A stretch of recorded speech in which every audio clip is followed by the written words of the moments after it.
This is GhanaTalks Radio, the best station rocking the nation.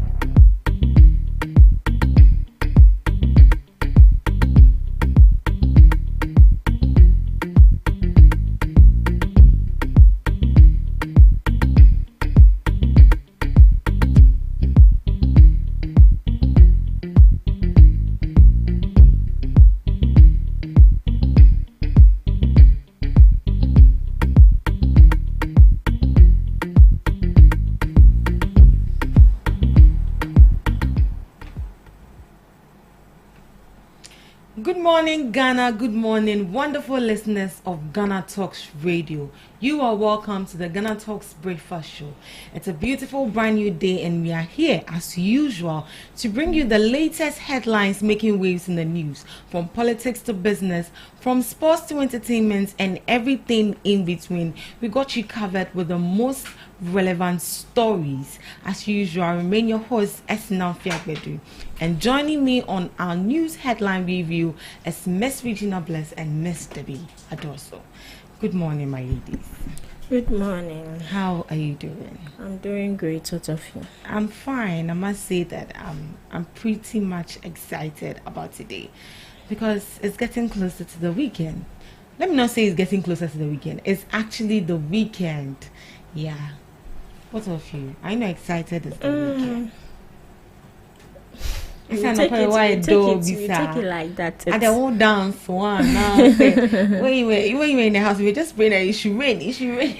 It is what it is. It is what it is. Yeah. So Ghana is set to play a football match today. That is the World Cup. What's our expectation? They say we should eat before we watch the match. My expectations are not that much, but all I can say is they should put their all. They should put their all in the game. They should try their possible best to at least qualify. And also, in regards to our President Mahama, going there to encourage them. Your failure or our failure in the past shouldn't determine your future now, shouldn't determine your presence now. So I feel that all they have to do is put their all hands on deck, A1, and I feel everything will be on point. And also unity. Yeah. Unity should be their number one priority. It's a must. I don't want a case whereby I'm going to put all my heart, all my energy, and then at the latter points I get disappointed. But for this time around, I'm being very, very optimistic. Yeah, I'm being positively minded, just hoping that they are going to qualify. And that is going to be a win-win for the whole country and then Ghana as a whole. Yeah. All right, so let's dive straight into our headlines for today. New IGP lifts restriction on police media communications. The Inspector General of Police, COP Christian Tete Yohunu, has lifted the communication embargo previously imposed on the police spokespersons, urging a renewed and proactive engagement with the media. Speaking at a workshop for the Ghana Police Service Public Relations Officers, IGP stressed the critical role of effective communication in fostering public trust and enhancing crime-fighting efforts. According to him, no society can effectively combat crime without the trust and collaboration of its people, adding that this is why effective policing is a partnership one that requires officers to work closely with the communities they serve to foster a safer and crime-free environment. The IGP highlighted the evolving demands of society and the media, underscoring the importance of professional and strategic communication in maintaining police legitimacy and police confidence. He further noted the crucial role of the media in shaping public perceptions of law enforcement and influencing crime-fighting efforts. So the Inspector General of Police, which is a newly appointed IGP, Christian Tete Yohunua. I find it very difficult to mention his surname, but I'm just hoping that I got it right. Has removed previous restrictions that limited how police spokesperson interact with the media. He says that this decision aims to promote transparency, public trust, and better crime fighting efforts through improved communication between the police and the public. If I say it, they will be like, it's because you're a communication student, so you are very big on communication. Yeah, I'm very, very, very big on communication. I feel like communication should be a two-way affair. It should go and then it should come. It's expected that if I communicate something to you or if I tell you something, you should give me a feedback. So the IGP taking this step to lift the ban for police spokesperson to communicate with the public, I think is a good one. And this is actually going to ensure credibility, transparency, and some kind of trust with the public as well. At least they get to tell us what is happening, not to maybe unveil certain things that are not supposed to be unveiled, but that kind of like communication that you feel that this particular this particular information the public need to hear about it. And I think that is a good one from him. What do you make of it? Okay, so the little I can say, because you said everything, the little I can say in regards to this is I would first of all congratulate him on his position, and the very first thing he made sure to do was to take this ban of the media and the police engagement. I don't really know the reason why our past IGP did that. I have no information. I tried my possible best to get information on that, but I couldn't.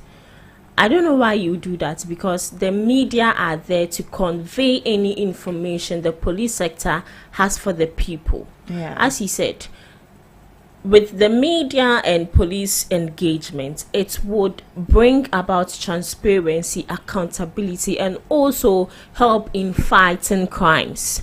There are certain crimes the police can't investigate on their own. You have to engage the media engage the public, and the public also bring their opinion on board. For all you know, someone knows that this person is a criminal, but he or she doesn't have any should I say evidence or anything against this person. So why don't the police engage with the media? They give any necessary or valid information to the media brings that information out. That is where someone will get to know, say, this is what is going on, I have an idea about this, I know someone involved in this, then your case is solved. Let's take Swale for example. Yeah. For how long? How many years? Someone would say that our past IGP is incompetent. No, he's not. He is not incompetent. Almost say nipa beye bi ni na. But people are saying that it's not even up to 2 weeks. This new IGP was brought in power, and he has been able. Should I say he has been able, or the Ghana Police Service has been able to arrest the main suspects? So this media and police engagement is very necessary, very, very, very necessary. As he said, it's not all informations that they can bring on board. Some informations are very confidential and it should remain as such. But with the media and police engagement, sometimes you even go out, you see a policeman, you want to ask this policeman something, but you are scared because they'll tell you, say, I can't come on camera because of what? My uniform. That is what most people say. Yeah. So since this ban has been taken off, we would also plead that the other police officers will also relate with the journalists, or will relate with the media cordially. Well, I was also trying to find out why that ban was placed, that the media wouldn't be able to communicate with the policemen. I tried to find it too, but I guess it's simply because maybe, in my opinion, maybe they wouldn't want to let some information out to the public. Some things are better not to be known, but I think that that's not really healthy. Sometimes let it out, You say one ton area. I feel like sometimes you need to communicate with these people, because if you see, you were the same people that also told us that if you see something, say something. Yeah. So if you're not communicating with me, how will I also come to you and then tell you that this is what I saw, and then it's not working for me? And then the police can't do it all. They need the community and the public as well to be able to fight crime in our society. And I think raising or lifting this ban is going to go a long way, and it's going to help we all as a country to be able to fight crime in our community. Yeah. And also one thing, I feel that it's high time the media or the Journalists Association stand firm on their ground. When an institution blacklists you from taking information from that institute, you should also need to blacklist them. There's no need covering any information about them, because sometimes the Ghana Police Service can post, should I say, a statement and write on it to all media houses. Which one is to all media houses? You've blacklisted them. You've ended the media and police engagement. So I don't see the need why, even though we are journalists, I don't see the need why you as a journalist or a media house will go take that same person's post and spread again. So if someone blacklists you, also have to do them the honor in returning that favor back. Simple as that. You know, they tell us that the police is your friend, yeah? Yeah. They always tell us that the police is your friend. Could this be the reason people feel as if the police is not our friend? Because even it's hard to even to communicate with them because of that fear. Like that bond or that kind of relationship hasn't been built. I feel, yes, as they say, police is your friend. It's just a mere statement. It's just an expression there just to make people relieve. But as she said, I feel they've not built that relationship with the public, because you even see a police officer now, we aim to show, even though you've not committed any crime, especially a driver ni nim say onye hwe ne license ne everything, documents are intact, but this police officer will come and make sure, find any means possible to find fault with that thing. And how do you say police is your friend? That relationship is not there. That foundation of trust is not there. I would say they have should I say tarnished their image, and I will plead that they rebuild on that. They will plead that they rebuild on that. All right, moving on to our next headline. NPP directs members to cease public discussions that create disaffection. The new Patriotic Party has issued a directive to its members, urging them to refrain from discussing internal matters that could create unrest or disaffection within the party in the media. In a statement signed by its General Secretary, Justin Kodria Frimpong, the party acknowledged the disappointment and emotional distress among its members following their defeat in the last election. However, the leadership appealed for calm, stressing the need for unity as the party works towards rebuilding. The directive comes amid growing concerns that public outbursts by some party members could further deepen divisions within the NPP. The leadership urged members to exercise restraint and allow internal processes to address grievances. The statement also reminded members of their constitutional duty under Article 3, Chapter 5 of the NPP Constitution to promote and defend the good name of the party. It's warned that any member who violates this directive would be referred to the appropriate disciplinary committees at the national, regional, or constituency levels. So the new Patriotic Party has instructed that its members should stop discussing internal party matters in the media, especially those that could create divisions or disunity within the party. Could it be that this is a directive it's a straight bullet to Sarah. Sarah. Yeah, Ajwasafo, Sarah, Yeah. Ajwasafo. Yeah. I feel it's when I saw it, I was like, oh wait, dear, it's a straight bullet. the one It's a straight bullet. and I agree with them. Honestly, I agree with them. We are in an institute where everyone has their rules you need to adhere to.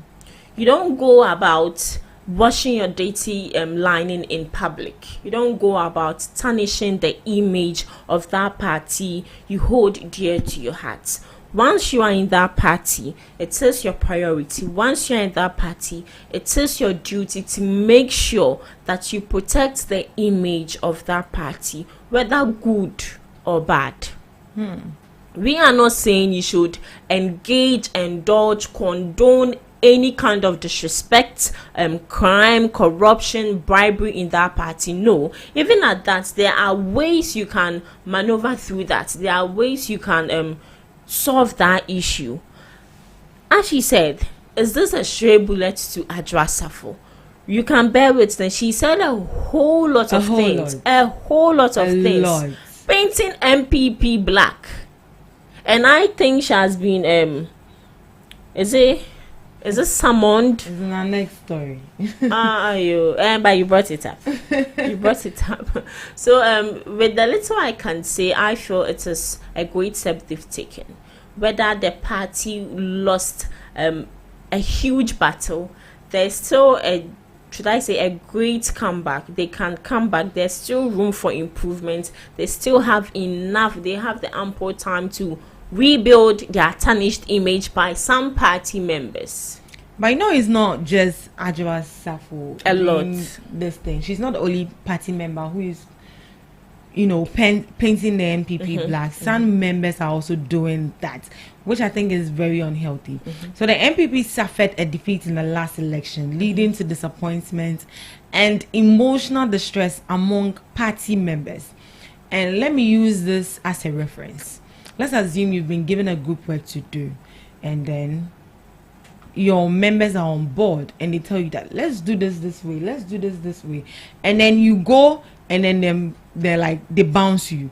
That is when the blame game starts. Yeah, I feel that is actually what is happening. That is when the blame game starts. I told you that let's do this thing. I told you that let's do this thing. I told you that let's do it this way. And I feel that is very unhealthy. The blame game is actually not going to solve the issue. Right now, what they need to do is to go back to the drawing board, see their weaknesses and their strength, and then develop on their weaknesses. Where did we go wrong as a party? But this whole blame game is actually bringing some kind of division into the party members, which is not going to help the party at all. The blame game. Let's stop the blame game. I feel that the blame game is very necessary. Why? At times, the blame game should be implemented indoors within yourselves, but not outside. Not outside. Yeah, outside. But the harm has already been caused already. True. But you have to let them know that you didn't do this right. So what is the essence of them now speaking up to tell us that this and so is what they did, this is the embezzlement, or this is where they went wrong? What is the essence of it? What is the essence? Because I feel like if the harm has already been done and then you've lost it, why don't you just keep quiet and then develop on what you did wrong, rather than you coming to be like to paint the party black? Is it that you want to like redeem yourself or make it look as if you are the angel in the party?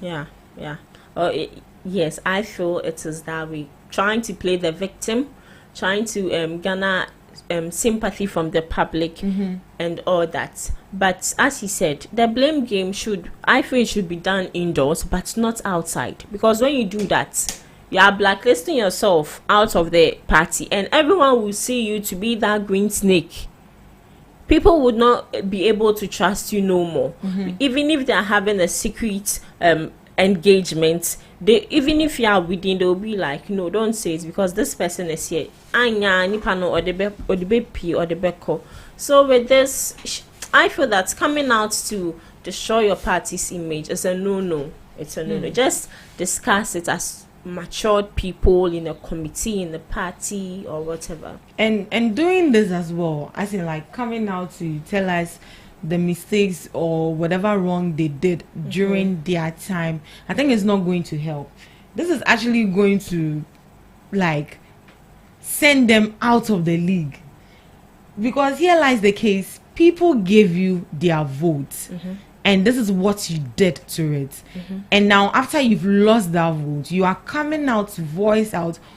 Some party members are actually coming out to voice out what you guys did wrong, and them saying that if they had advised you to take this route, maybe you would have helped the party, but you didn't do so.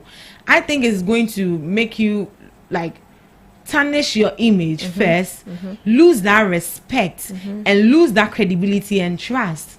Because the next time again, if I'm going to vote for that party, you'll be thinking twice. Yeah. This is what they did previously. What's the assurance that when we give them the power, they are not going to do it again? You get me? Assurance that they are not going to do it again. They are not going to do it again. So I feel like they coming out is like they are shooting themselves in the foot. They will do it again. But here lies the case. People are also saying the freedom of expression. Freedom? No. It's like people don't understand that freedom of expression. No. If true, there's freedom of expression, but there's limits to everything. If the freedom of expression is related to everything and it has no bounds, it has no boundaries, I feel there'll be nothing called defamation. Because I have the freedom of speech to say whatever I have to say about SNM, whether true, whether false, whether bad, whether good. And she has no right to go to court and sue me that what I said is not in relation to her situation or it's not true. So freedom of speech is important. Yes, you're in a democratic country, but that doesn't mean that you should be dumb to the extent of coming out to say certain things. Freedom of speech should be respected, and it should have that dignity. Sisi ano yama freedom of speech ayet time. Sincerely. You speak anyhow, talk anyhow. You don't even care whether you are in public. Say at some point, some people are like nkrofobi saying nkrofobi because nipa we are your bonnet crown na or supporting nipa no. You don't come out and tarnish someone's image. If I know Esinam and people are blaming Esinam that she did this, if I really know her, I'll be like, oh, Esinam can't do that, but you, it's okay, we apologize. Then you just end it. You go back door, you solve that issue. If you are supposed to blast her, you blast her. What you did was wrong. But you don't go about just talking anyhow. And this is actually a part. Okay. So that takes us to our next story, which is NPP refers Adwoa Safo to disciplinary committee over media remarks. The new patriotic party has referred former Dome Kwabenya NP Sarah Adwoa Safo to its national disciplinary committee over her recent media remarks on the party's 2024 electoral defeat. This follows the NPP's earlier directive caution members against public statements that could create division within the party. In a statement on Thursday, March 20th, 2025, NPP General Secretary Justin Kodua Frimpong stated that Adwoa Safo's comments defied party directives and undermined efforts to rebuild. As she is aware, the directive explicitly states that all party members must cease discussing party issues that create unrest, negative thoughts, and disaffection in the media and other related platforms. Her actions are not only in this regard to this directive, but also undermines the party's effort to rebuild and move forward. So this is what they have to say. They've actually summoned her to the disciplinary committee. You say it's good? It's good, yeah, it's good. As I said earlier in our last discussion, every institute, every entity, every organization, party, committee has a rule everyone needs to adhere to. I'll use, should I say, Freemason or occult for an example, or especially this armed robbers, because we have not this small armed robbers, but we have big organizations who are engaged in armed robbery. And when you want to engage in that organization, especially, I've not seen some in real life, but let's use our movies for example. You are being initiated, sweared upon, especially on a pot and on an occultic pot, to make sure that any information, whether you leave the party, whether you are still in the party, you don't go about saying confidential informations to people in the public or whatsoever. So with what she did, yes, every action needs consequences. Every action needs consequences. You can't tell me that I would do something bad and I wouldn't be reprimanded on that. That is why we have something called karma. Yeah. If whatever we do has no consequences, there will be nothing like karma. So you should be accountable for your actions. Now you've been summoned by the disciplinary committee. Go there and answer yourself why you did that. For how many years now? We never heard from you with in regards to the impersonification of a thing during the passing of the e-levy bill. Someone impersonated you. You just came out recently to say that it wasn't you. You were not even in the country or whatsoever you are talking about. Yeah. All this while you couldn't talk.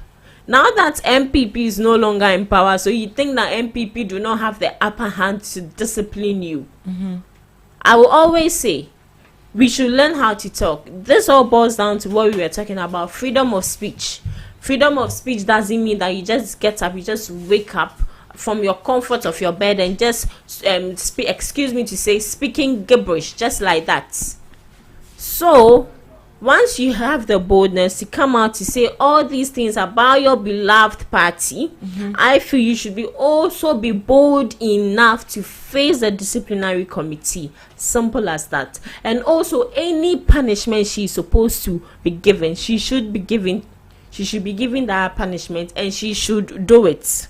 If they're supposed to suspend her, they should suspend her. If she actually said that she's not going to stand for the MP again unless her father is the only person to convince her. That's what she said. So she's no longer in politics. Take your party. She's done with you people. That's what if she's no longer going to stand, why then did she say that Dome Kwabena is Adra Safo and Adra Safo is Dome Kwabena? Well, from that, should I say, expression? So does she mean that without her, Dome Kwabena wouldn't thrive? Without her, Dome Kwabena will not be a success. I feel this is just, should I say, loose talks and talks to garner empathy, sympathy from the people. My sad. So what are they going to do to her? Maybe blacklist her. Blacklist? Yeah, blacklist her from the party. Or ask her to pay a fine. Oh, they're fine. They don't know that everyone knows that she can pay that fine.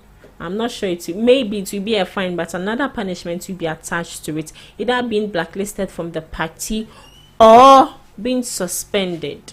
Yeah, you wouldn't know the recent or current events going on in the party, the day-to-day activities and all that. You wouldn't have no idea about that. So here lies the case. She has actually ignored the directive by making public comments about the party's laws, which the leadership sees it as damaging. She also undermined party unity and then rebuilding efforts. This is a party that has lost woefully. And then they are trying everything in their power to gain the trust of Ghanaians again. And you are coming out and granting media interviews from media house to media house. Hey, I think we have to invite her. media house to media house, and it's stated in their constitution that you're not supposed to do this. Yes, that is why I said in every institution it has rules governing it. It's stated, according to the MPP's Article 3, Chapter 5, members must promote and defend the party's reputation. But here lies the case: her actions and then her comments is tarnishing the image of the party, and she has violated the rule. And we all know this: if you violate the constitution, there's always a punishment to that. Yeah, she needs to be punished. Hey, why are you saying that she needs to be punished? Yeah, she needs to be punished, because you can't be in an institution where you go about running your mouth like a loose tap. You don't do that. You don't do that. Okay. You don't do that. So if you are in this institution, you just go about any person you meet on the way, you be washing like any should I say, you wouldn't have everything here 100%. Definitely everyone would have their faults. So you mean that you just go about, Q has done this, Reggie has done this, manager has done this, names and all of that. If manager gets to hear, even if the individual involved gets to hear, that individual can complain to the management. Then the management will hold a meeting with you involved. They can punish you. That is where suspension comes in. If the offenses are grievous, then you will be laid off. You will be sacked. You'll be fired. So the committee will investigate her comments. In my opinion, this is what I think maybe they might do to her if you flout a rule. So the committee will first of all investigate her comments. They'll go into those, what she said. Into those. Yes, sir. Into details. Thank you. They'll go into details and investigate every comment she said and see if whatever words she spilled out actually try to tarnish the image of the party. So maybe they could warn her or suspend her by breaking the policy, the party rules, or in extreme cases she could lose her membership in the party. Yes. While she has come out to actually say that she's not going to contest for MP again, it's only her father that could convince her. So now it's only your father I'm that. sure maybe she has given up on the party. Okay, already. wait. That is why she has decided to go around the media to No, listen to this. If truly you've made up your mind not to indulge in politics again, not even your father can convince you. Now you are saying only the dad that can convince. And her. I'm saying if you've really made up your mind, no one can convince you. It means you have that respect for your dad. That is why even though you did your loose talks, you are still saying that it's only your father who can convince you to still indulge yourself in politics. So what if your father convinces you? And as a respectful daughter, you have to listen to your dad. Would you still come back, or you'll be joining another party? Because obviously not MPP. After saying all this, should I say derogatory remarks? Hey, and but with this directive that was given, would you say that the MPP party is actually preventing her from the MPP being accountable? Because with regards to what she's saying, with all the information she's given, it means that the MPP needs to come out and answer and all justify. So are they trying to avoid that accountability? No, I don't think they are trying to avoid that. So you feel they are actually ready to come and answer? Yes, if they want to come and answer, I feel they should come out to answer. And as an institution, you have to be transparent. You have to be accountable. It is not only MPP, but we have MPP grassroots as well. Okay.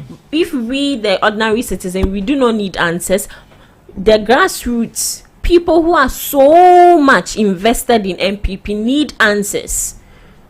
You know, I even feel that these people don't need to come out, because whether these people they are wrong, whether they are right, MPP supporters would stand firmly. Let me use this as an example. Okay. The MPP grassroots.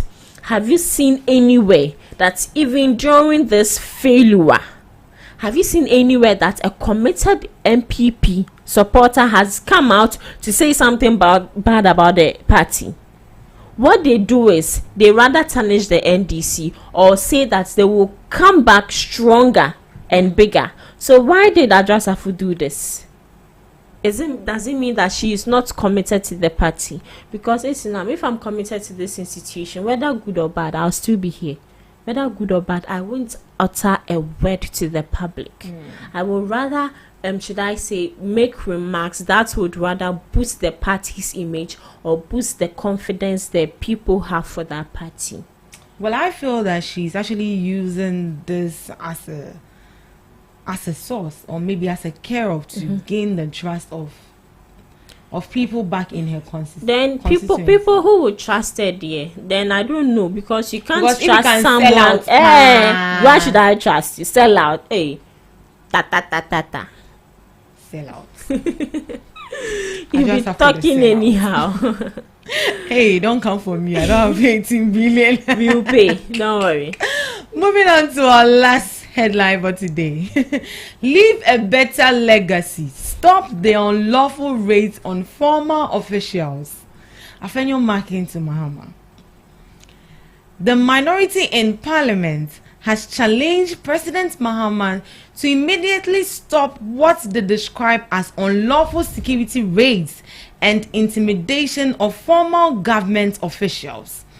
The call follows the latest raid on the home of former Bank of Ghana governor, Dr. Ernest Addison, during which security operatives allegedly stole 10,000 Ghana cedis and jewelry belonging to his wife.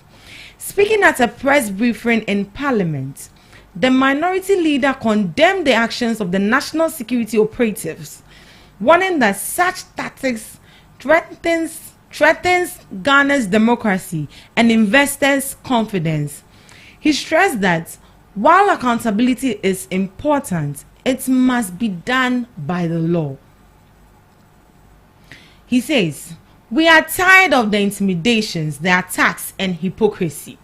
We were told that Jakpa's first attack on Oforiatta was not authorized. Today, the same Jakpa leading armed police and armed military and so-called party tax parade on the streets of Accra as security operative, terrorizing and traumatizing a respected Ghanaian citizen who has dedicated the better part of his life to serve his nation." The minority leader further warned that such actions could drive investors away and weaken the economy. But minority leader, do you have evidence that it's President Mahama that is actually giving this authorization for them to go and raid people's house? Did you see it anywhere? I was about to say something, but I forgot. Who born dog? Because this the is audacity. Actually a serious allegation. Wow. For you to say that the president should leave a legacy and stop the unlawful raids on people's house. But when I saw this and when I knew that allegedly Richard Jakpa was involved in this, the first thing I said was they would attach this to our dear President Mahama, because he's the one in power. We shouldn't be, should I say, discriminate here.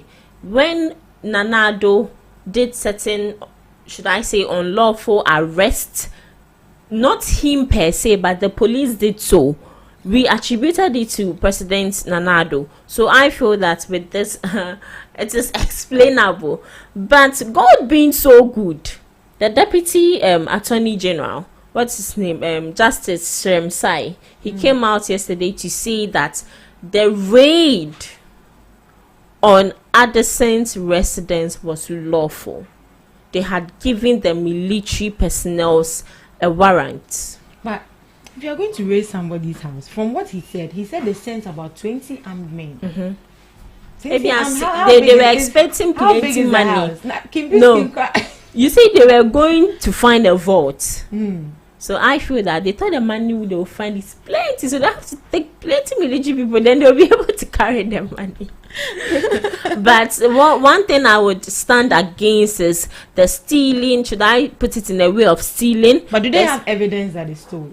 Exactly. Now the CCTV, they took it away with them. They destroyed it. So there's no evidence, because according to what I'm hearing, 10,000 Ghana cedis was on the bed it was no longer there. Her wife's jewelries were no longer there, and the cars, as you made mention yesterday, was taken, but later they called to show the location of the car.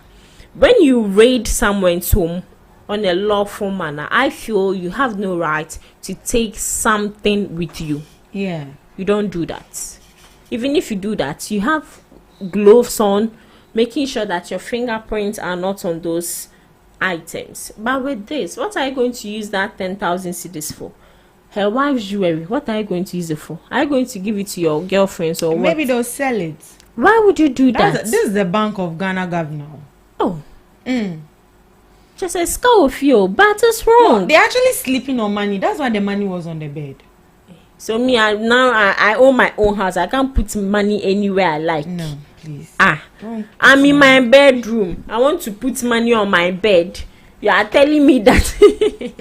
The way producer is looking at me, maybe I have a top on my But honestly, this raid of a thing, I feel that now that the Deputy Minister of Justice and Attorney General Justice Sai has come out to defend the recent raid on the former Bank of Governor, they should also come out to explain Kenufori at his own, because we are just taking it to be a slight matter. What if someone had got hit? We know the security people, how their temper just rises anyhow. What if an altercation or a confrontation that happened and you just hear po? Hey, what would we have said? It's not on the floor. Yeah, so enough for more. And yeah, easy. So I feel that this raid of a thing should cease, but the minority leader Alexander Fenyomake, and I feel he should really mind some utterances he really makes. Yeah. It's like he's really getting out of hand. This all boils down to freedom of speech. People are misusing freedom of speech. They're actually abusing. We are really abusing freedom of speech, because freedom of speech. So I'll tell Asinam, or we even use the Netos issue for example. What this minister said about her father. Freedom of speech. We are abusing it. So the minority in parliament have accused President John Dramani Mahama's government of using security operatives to intimidate former government officials, particularly those from the previous administration. Anyways. All right. So this is where we draw the curtains for our news headline review. Thank you so much for joining us. Up next, we have Today in History with Miss Regina Bless.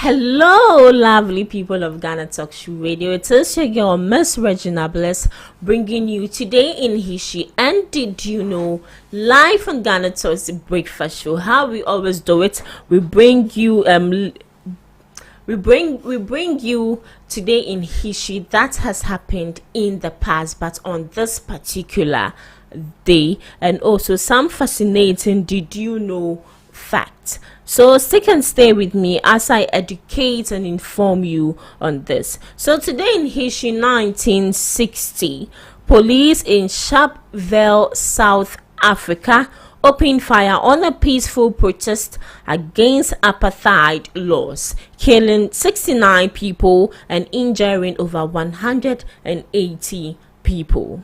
1978, today in history, Somalia declares war on Ethiopia. Somalia, led by President Siad Barre, declared war on Ethiopia in an attempt to capture the disputed Ogaden region. 1990, today in history, Namibia gains independence after decades of struggle against South African rule. Namibia finally gained its independence, with Sam Nujomo becoming the country's first president. So on this note, we would like to wish them a happy Independence Day. 2006 today in history, Twitter founder Jack Dorsey sent first tweet from Africa. During a visit to Ghana, Twitter co-founder Jack Dorsey sent the first tweet from Africa, marking a significant moment in the continent's digital history. Moving to did you know that the average adult makes around 35,000 decisions every day, from mundane choices like what to eat in breakfast to life-altering decisions? And yes, that is very true. As humans, we make decisions, at least 35 decisions every day, and the most important thing is what to eat. In fact, this morning, very soon, I will be thinking of what to be eating. She'll be like, what are we eating for today? Reggie, what are we eating for today? So that is very, very true. And also, did you know that according to study, most of the people hate their own voice on video or on a phone call? If this doesn't relate with you, then hello, please pass by, because I would use myself as an example. Sometimes, even if I do a recording, I hate to listen to it. I don't want to listen to my voice. Please, I don't want to, especially where a lot of people are gathered. Hey, they're not welcome me. Okay, so moving on. Did you know that children who grow up in a stressful environment with strict parents are more likely to develop the habit of overthinking as adults? Did you know that? So most people who call themselves overthinkers had strict parents, and we of our generation, we had strict parents, but this generation coming up, this parenting should be questioned. Did you know that the only part of the body that has no blood is the cornea of the eye? It receives oxygen directly from the air. So every part of our body has blood, but the only part of the body that doesn't have blood is our cornea, that is in our eyes. Yes, know that. So to our last did you know for today, did you know that blood contains the same amount of salt as the ocean? So if the ocean is salty, know that your blood is salty as well. So we would use someone as an example today. We would have to taste that person's blood if truly if truly that blood is salty. But even at times when you even get hurt on your finger, you lick it, and at times it's salty. Yeah, it's salty. So this is where I will draw the curtains for today in history. And did you know, live on Ghana Talks breakfast show. Do have a lovely weekend. Meet me same time Monday morning. Miss Esinam, Thank you so much for that fascinating education. It's only our eye, the cornea. yeah, Are you sure? So if I cut It's it right co- now, hey. blood will not come. try and see. Eh. Oh no, try and And they see. say what? Blood contains the same amount of salt in the ocean. Yes. Then our blood is salty. Papa. Our blood is very salty, So very if salty. you're in the house and you grind pepper, It means you can put. And can you eat it? oh my God, that would be so disgusting. Alright, thank you so much for educating us. All right, so all right, so it looks like we are gonna miss Debbie's girl today. So let's see what I have here. So I saw the story, and I think we can speak to that. Okay. All right, what do you have for us? Okay, so just this morning at exactly 6 o'clock a.m. sharp. Exactly on the dot. Exactly on the dot. Wow. At Edum Kumase, fire engulfed the market there. Hey. They didn't really know the source of the fire, but it just happened. Boom. and it started spreading in the market. Edum Kumase. And producer, do you know there? It's a story building. They sell stores. Oh, so it's not like markets where they sell food stuff and but it's a market store market. all right. And it's really sad. So should I say it is time for the Ghana National Fire Service to really be on their toes. We are calling on them. This is a wake-up call, because the rate at which people's properties are damaging, Are being lost. are being lost is really bad. The last time we had a conversation when we made mention that these people need to come out and educate the public on how to use certain appliances, and also the need on having a fire extinguisher. With regards to this incident, they couldn't have used a fire extinguisher because it just started like that, a very big fire which couldn't be quenched by just mere fire extinguisher. And also it boils down to the individual as well. You know, sometimes this market women or people who have stores, because they spend a larger amount of their time in the shop, some of them tend to have this electrical appliances where they can cook for themselves and eat. At times, in regards to this doom, so also Ebiana what ways is your doom light ray feet so will be doom. No, we have to be very cautious. The cautiousness has to be there. We need to be very alert. Now your properties have been destroyed. Who would you be blaming? You can't be blaming the Ghana National Fire Service entirely for your negligence and our carelessness. So we call on the National Fire Service to make it a point. Now at this point, they don't really even engage the public in this education anymore. I don't see it anywhere again, because at first they go from institutions to institutions, from schools to schools, from churches to churches, to educate people on how to solve some of these minor issues, and also the do's and don'ts of certain electrical appliances. And also the Ghana National Fire Service shouldn't be doing this on their own. If you have an institution, the bosses there, you can also try as much as possible helping these people garner that knowledge on how to quench fires and all that.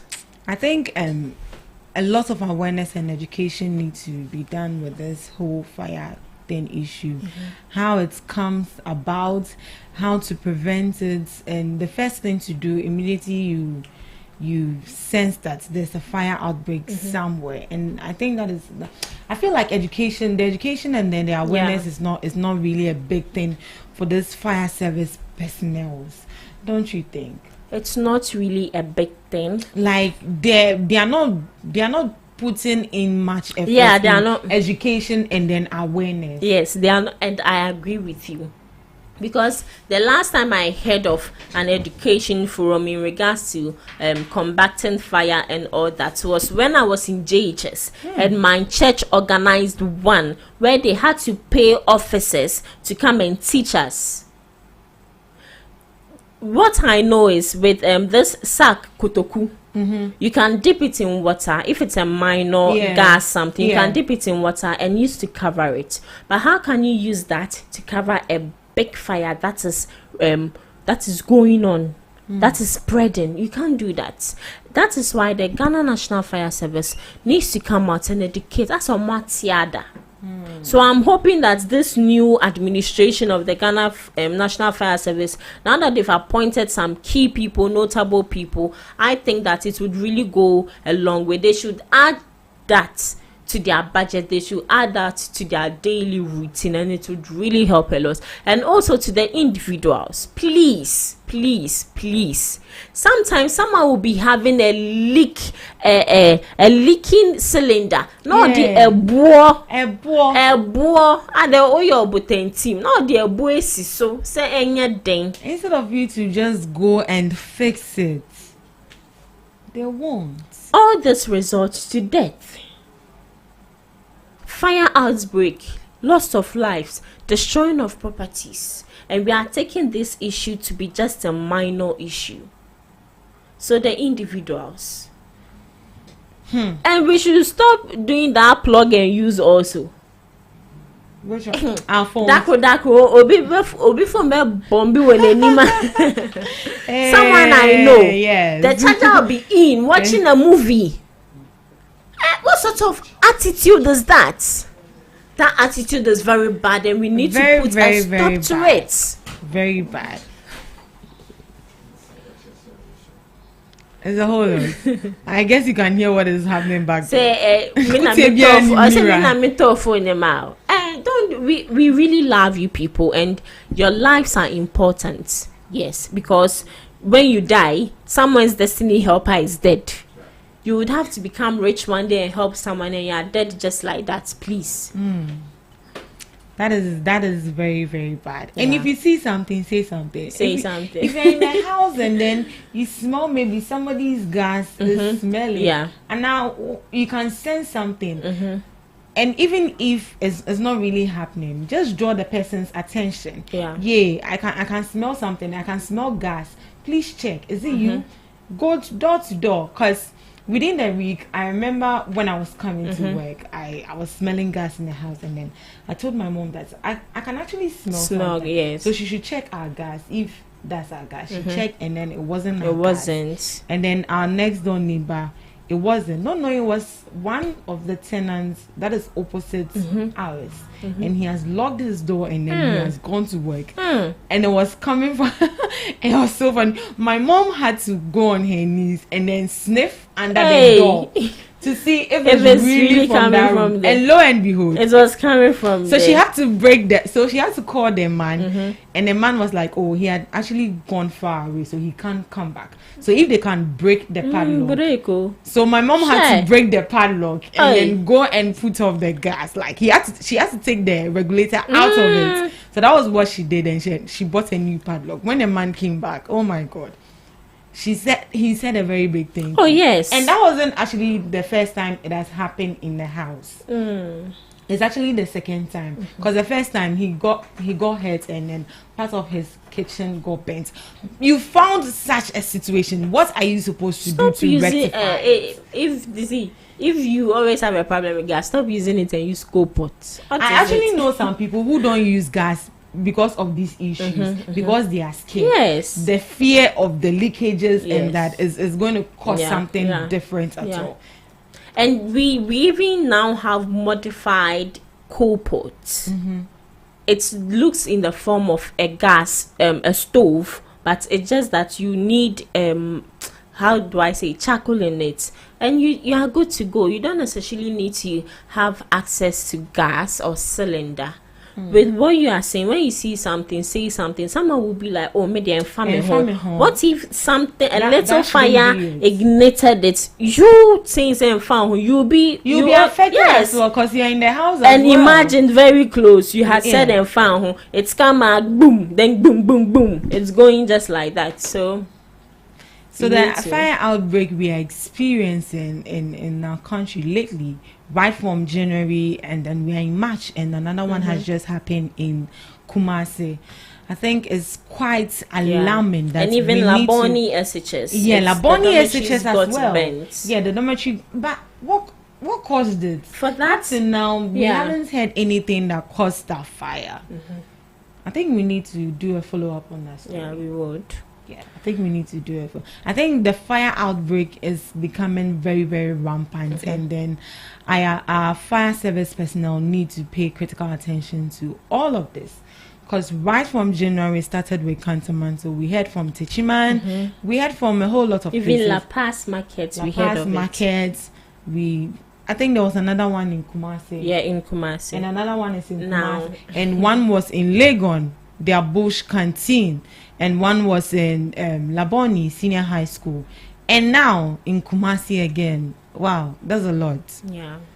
That's a lot. And I think critical attention needs to be paid to this, so that we can prevent all these fire outbreaks. People's properties and people's life are being lost during the process. I think they need to come up with measures, or maybe policies that will help us to put things in place, create enough awareness and education on fire outbreak. Yeah. Do you have anything else to add? No, so the only thing I can say, as you've said a lot, we should be careful also as individuals on how we use our electrical appliances day in and day out. Yeah. And also with the plug and use, and also bit by bit using of this electrical things. When you know that for Monday to Friday you can iron your things in just bulk use, then you are good to go. Yeah, then you hang them. Sometimes you're in a hurry to go to work, you just iron your things, then you just leave it there just like that. And you come back from work and you're so tired, and then you want to cook. You put the food on fire and then you're sleeping. So if you just get a little food outside, you eat, then you sleep. That is all. That is it. Yeah. All right. Thank you so much for joining us in the first segment of the Ghana Talks Breakfast Show. Up next, we have the news. We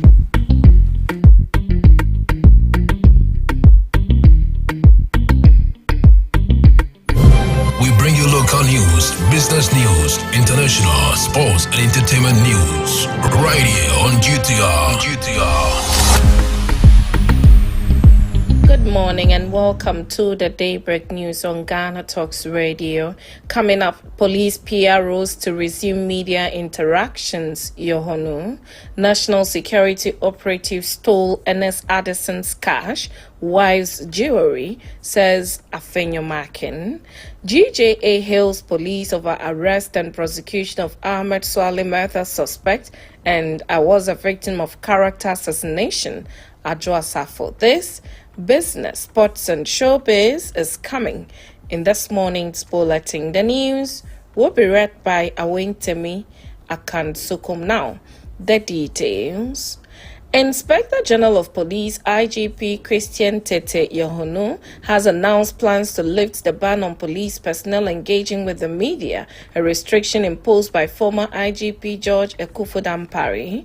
According to IGP Yohonu, combating rising crime requires public cooperation, and effective policing hinges on strong engagement between law enforcement and the community. Speaking at a workshop for public relations officers Thursday, March 20th, he emphasized the need for transparency and assured that all regional PROs and police affairs office would be reactivated and revamped to facilitate better interactions with both the public and the media.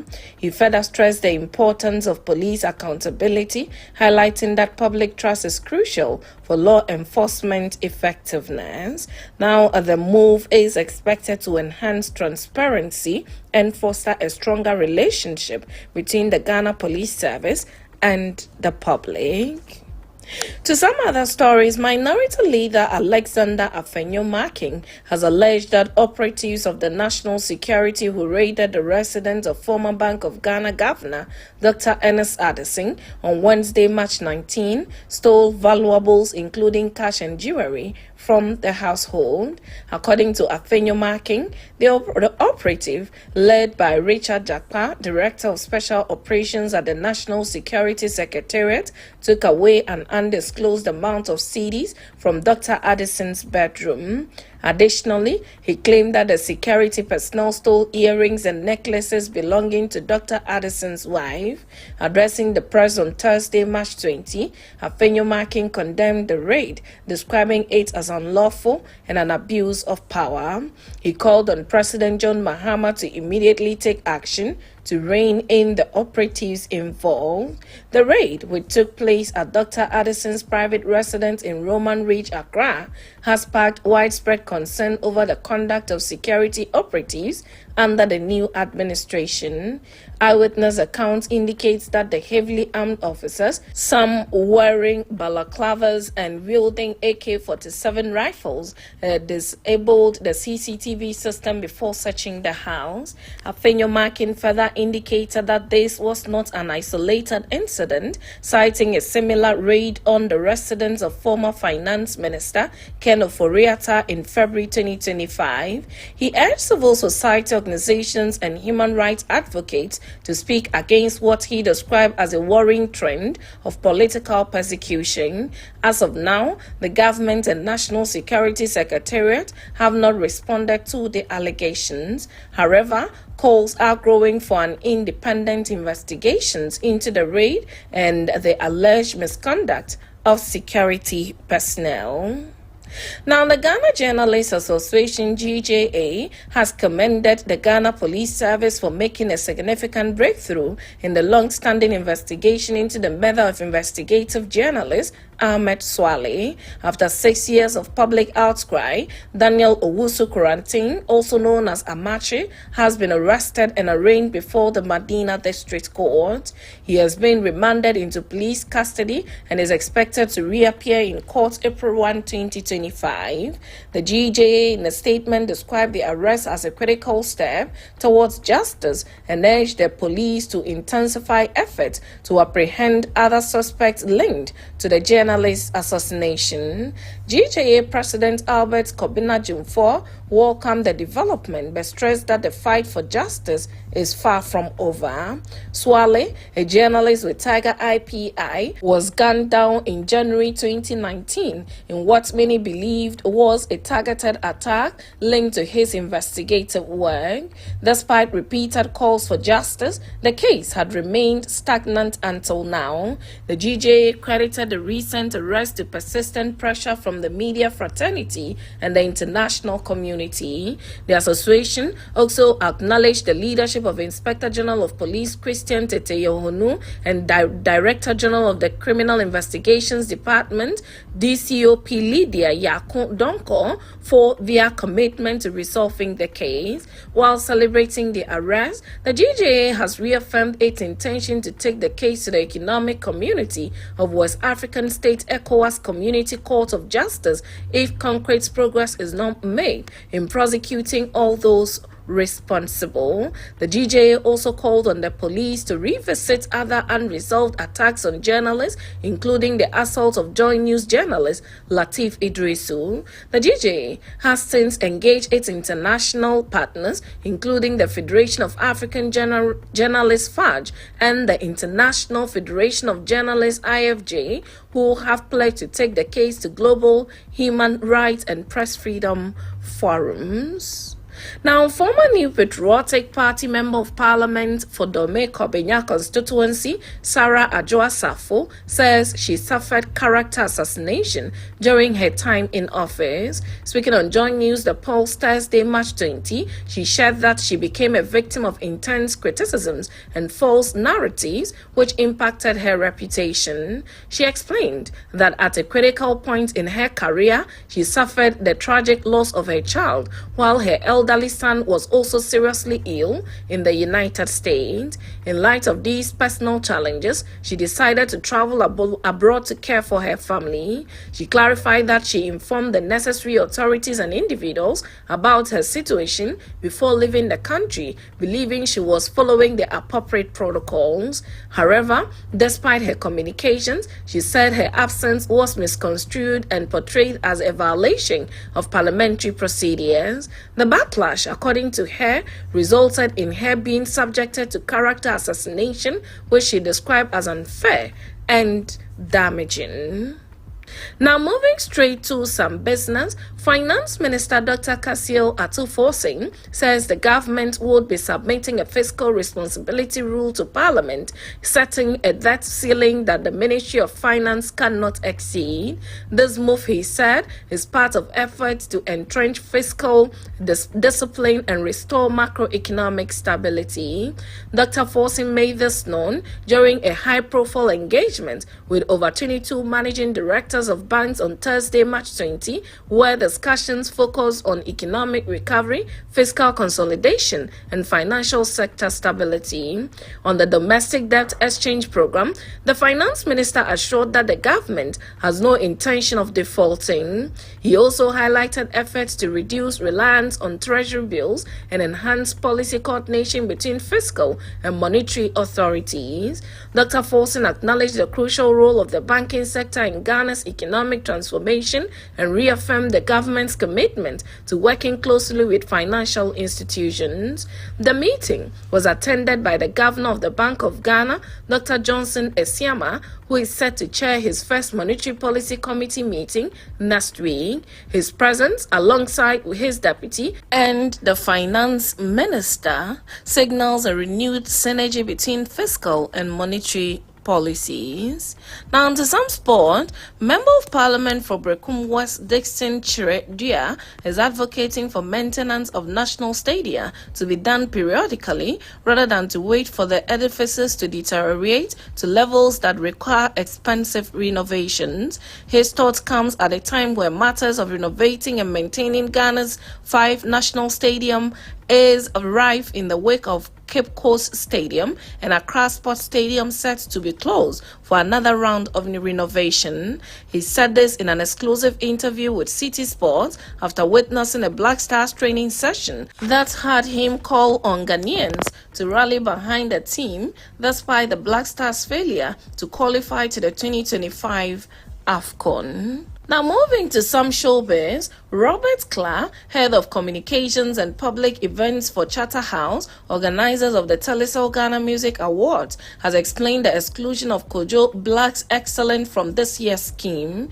His reaction was in response to a concern raised by Calvin Boy, who was featured on the show. Giving clarity on the issue on Hit FM's morning show, hosted by Andy Dusty, Robert told Calvin, who was also on the show, that the Excellent by Kojo Black did not make the cut because it was released towards the end of the calendar year. He noted that because of the late release, the song could not garner enough traction to compete other songs nominated in the various category. Robert Clark, however, acknowledged the popularity of Kojo Clark's Excellent song in the year 2025, which is outside the calendar year.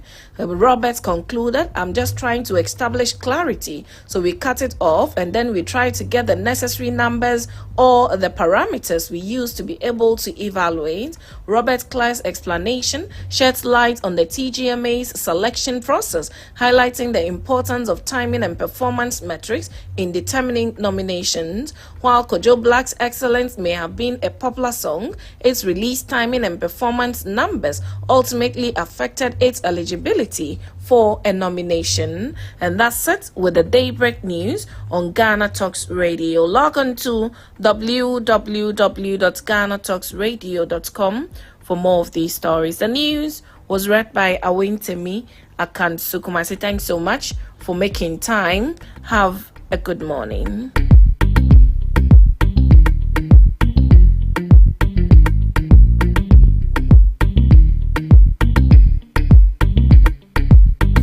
Are you ready to amplify your business or brand's reach and make a meaningful impact in Ghana and beyond?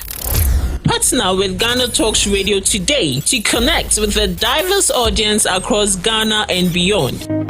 Elevate your brand through on-air promotions and social media. Boost your brand during prime time. With Ghana Talks Radio, you can extend your reach across digital platforms. Ghana Talks Radio is not just a station, it is a community hub where your brand becomes part of the conversation. Join us in fostering connections, celebrating culture, and making a lasting impression. For customized sponsorship packages and enquiries, email contact@GhanaTalksRadio.com or call +233 202 544614. Ghana Talks Radio, giving the youth a voice.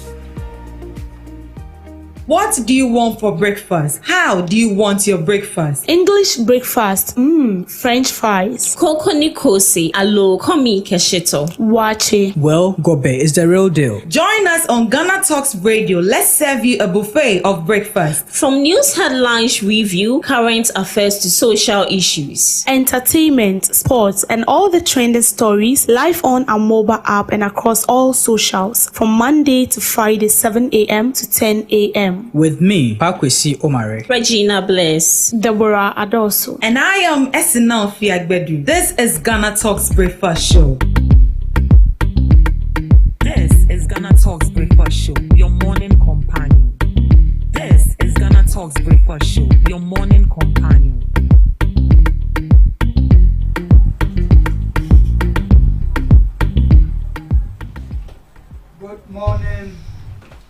and welcome to GhanaTalks Breakfast Show. This is GhanaTalks Radio. My name is Pakwesi Omare, and in the studios with me, anchoring the show, is Esinam Fiagbedu. She always holds it down with the newspaper review with Miss Regina Bless. I don't know where the mess is from because I hear she's a missus, but you know, we'll leave it for another day. And also, the very insightful, knowledgeable, yet controversial, regular Friday guest, Mr. Dubik Stephen. Good morning, lady and gentlemen. Good morning. Yeah. Good morning, madam. I'm a Friday born too, so today is my day. Oh, nice. Yeah. And I like your outfit, Charlie. Thank you. With your costuming, chai, man. Yeah.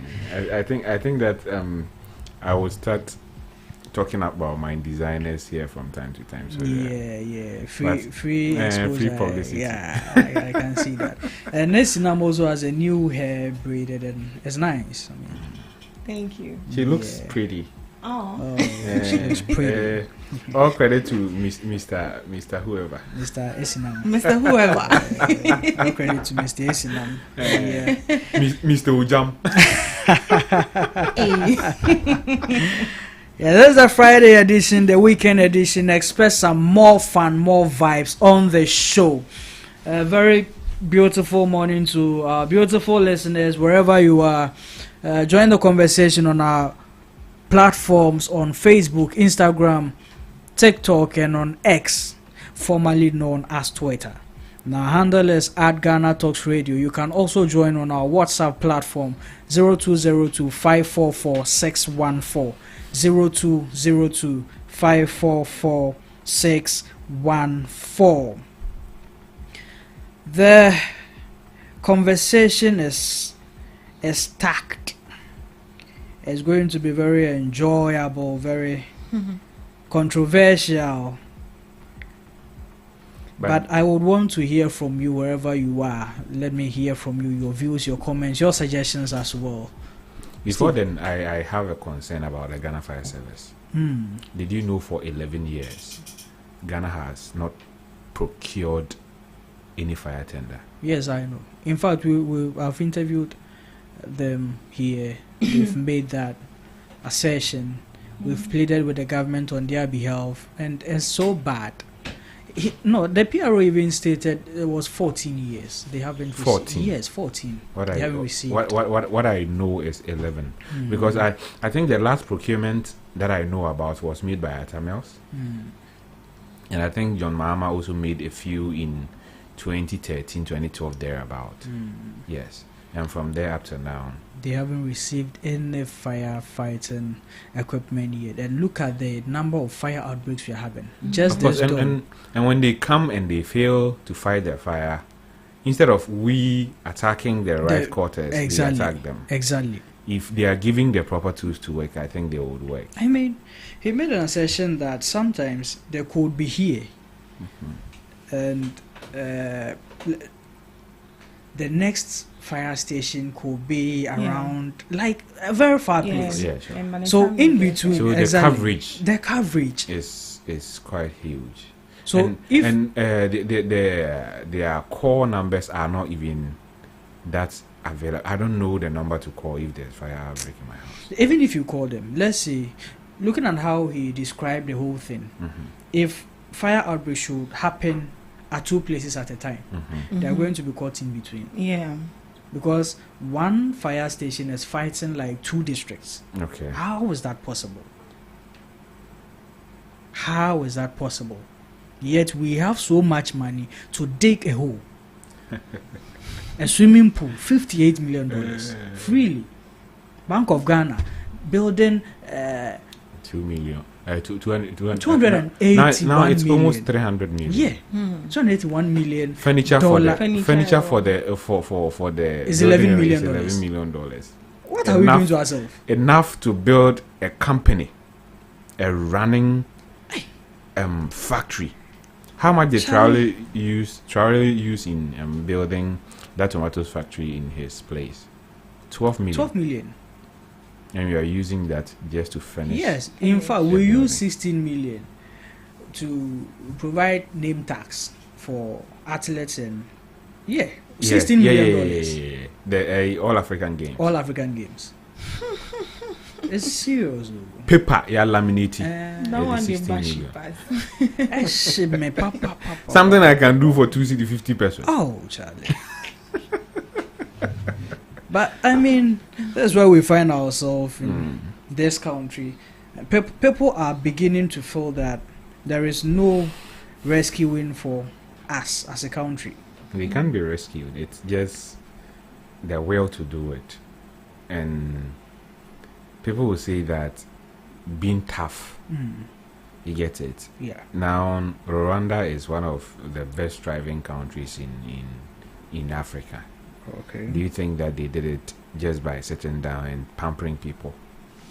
Kagame is the toughest president in the whole of Africa. He doesn't give a damn about what you think. What do you think? He does what he feels will help the country, and that is it.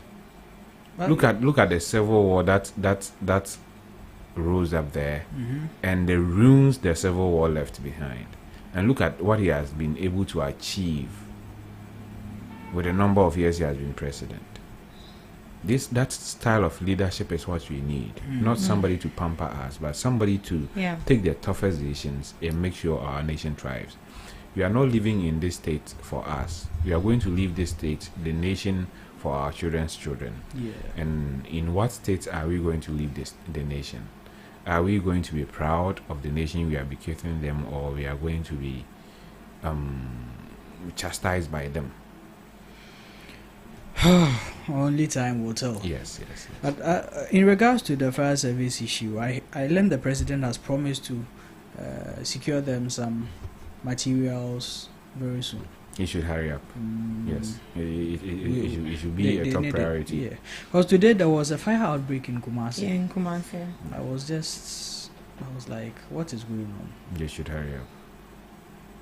But what is all this fire outbreak since December 7th? I for some reason, we had every opportunity to deal with these issues once and for all in 2020.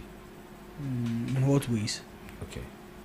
In 2020, after elections, we had fire outbreaks in the various markets. Yes. And we had an MP who came out to say that there are a group of people who were burning down the market. The MP was not invited to give to provide evidence. The people he mentioned were never invited, and we allowed the case die. If we had treated that matter with the utmost Agency importance that it required, now we could have weaned ourselves of the doubts that whether they are genuine fires or somebody is somewhere orchestrating it. But now we still live in that bubble, not knowing whether it is genuine or somebody is orchestrating these fires. And I think that is something we couldn't do. But going forward, I think that we should train the investigators of the fire service properly. They have investigators. Yes, who can investigate these types of fires, and they should make their findings public, so we can read them and understand how some fires are caused, how they came by, and all that. Well, in regards to one of the fire outbreaks that we spoke to some of them, I remember one saying that cobwebs are also a part of the causes of fire outbreak. Or is am I lying? No. Yes, cobwebs. It's highly flammable. You get it. So just a little heat. Insecticide to spray the caps from. No, just take them. Just get your broom and then clean it off. So we need to go market by market cleaning all this. No, the market women should do it themselves. Why should you sit there and allow cobwebs take over your whole place? In your house, do you allow that? You don't allow it. You clean your house all the time to take off the cobwebs. And your office space is more or less your house. Your workspace is more or less your house. Sure. Because sometimes you even spend more time at your workspace than you in your house. Sometimes you only go to the house to sleep. You get it. And some of us, we go to the house like around 10, 11, 12. Yeah. We sleep 4, 5. We are awake, going somewhere else. So you can see we sleep sometimes in the house just for 4 hours. So it's about time that the market women themselves put the marketplace in order. Make sure in your small corner. Because I mean, that's where they spend most of their time. Yeah, In the day. in your small corner, you don't need the government to buy you a fire extinguisher. You can buy a small fire extinguisher, put it there. If you see the flames, just take it, quench Do it. you know we even lack the basic knowledge of how We to don't teach use it in fire schools. service? Even in the schools, No we don't teach it. education Yeah. at all on it. We should be teaching it in schools. You get it? We should have the fire service personnel patrolling our schools weekly, teaching them how to stop fire and the dangers of playing with or having certain chemicals in your house. Sometimes certain chemicals can ignite fire in your house. Yeah, sure. So we are not doing these things. These are the things that we should be doing to kind of help curb this kind of thing, because fire destroys property. Yeah. It might not be yours, it might not be mine, but the effect of that property being destroyed affects all of us. Yeah.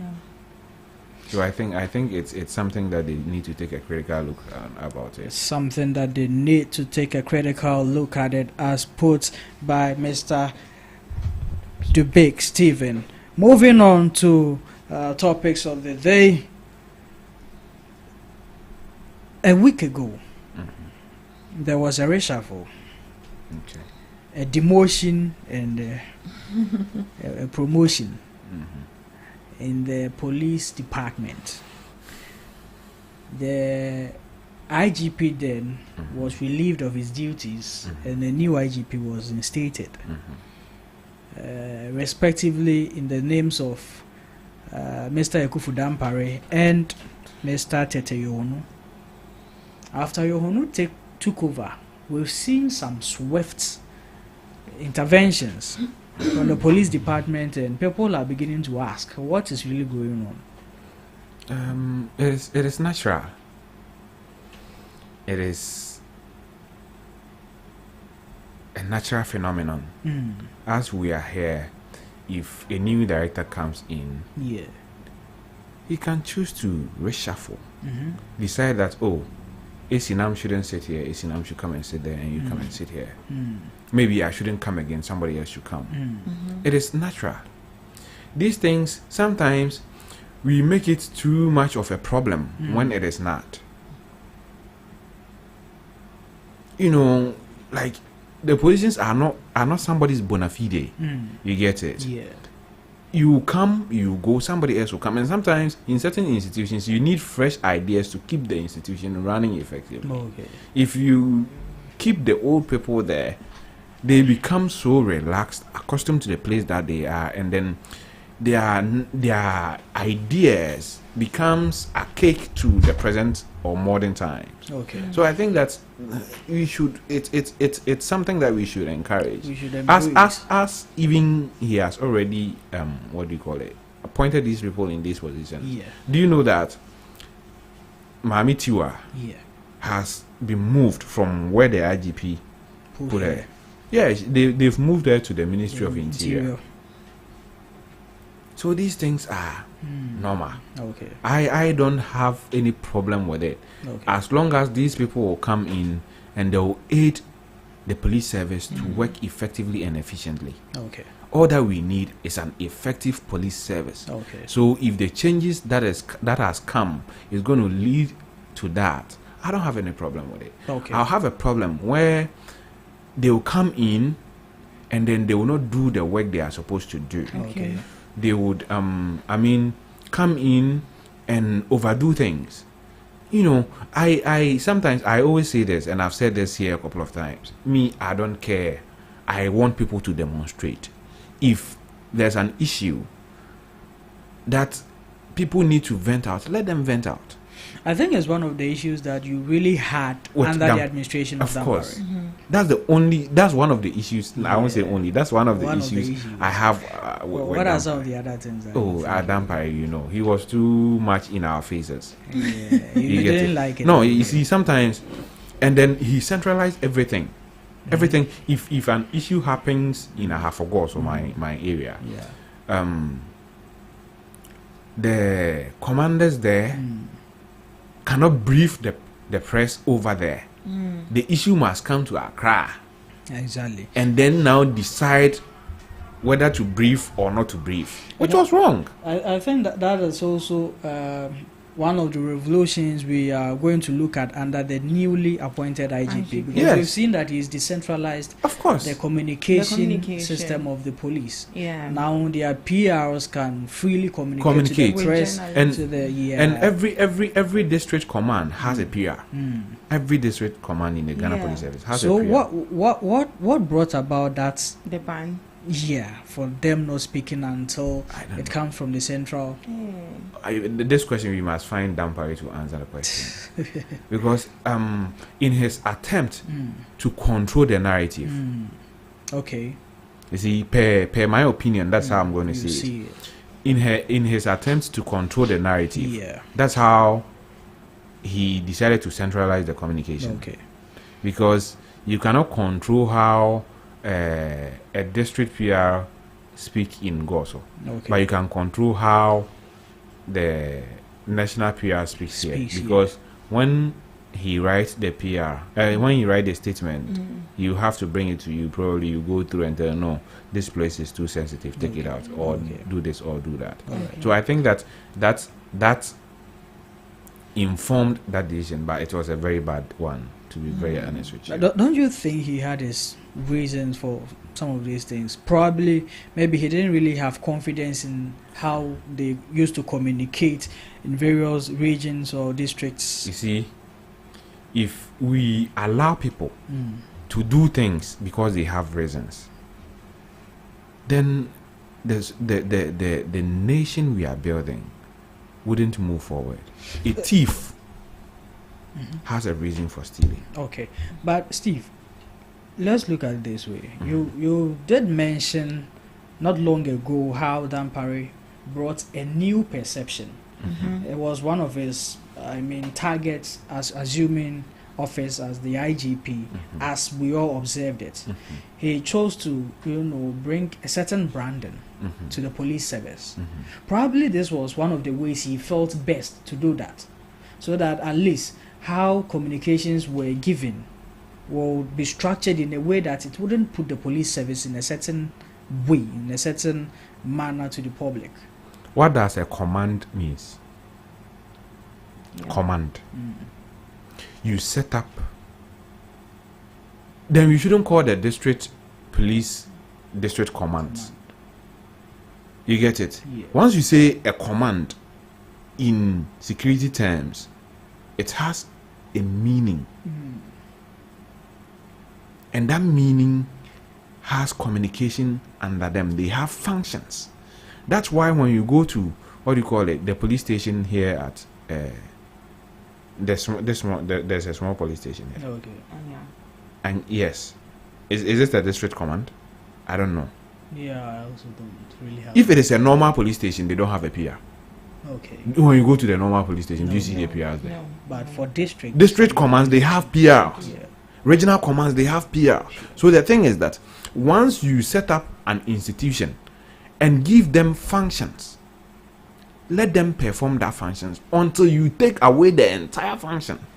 But don't send people there and prevent them from doing their jobs and leave them redundant. So what were the PRs, the public relation officers at the district command? What were they doing? What job exactly were they doing? Reporting to the national, or what were they doing?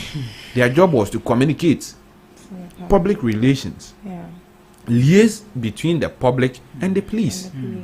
Tell us what is going on. Tell us the cases that has happened and how they are dealing with it. In the Dampare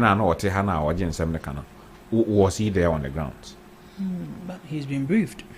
Briefing is not this. You see, if I tell you something right now to your ears, and then you decide, I tell you that, okay, tell Lisinam the same thing I told you. You tell Lisinam the same thing. Lisinam should tell another thing. By the 10th person, it wouldn't be the same. It would be different. It would have been altered. So briefing is not the same as being there feely. Gadochi. Exactly. Okay. Do you think that because yesterday after the reversal of that decentralization of this communication system, we saw how the police service was happy. The function of them were in some jubilance. I don't know why. Was all this a part of the reason why the demotion of Dampare was being that celebrated as we saw?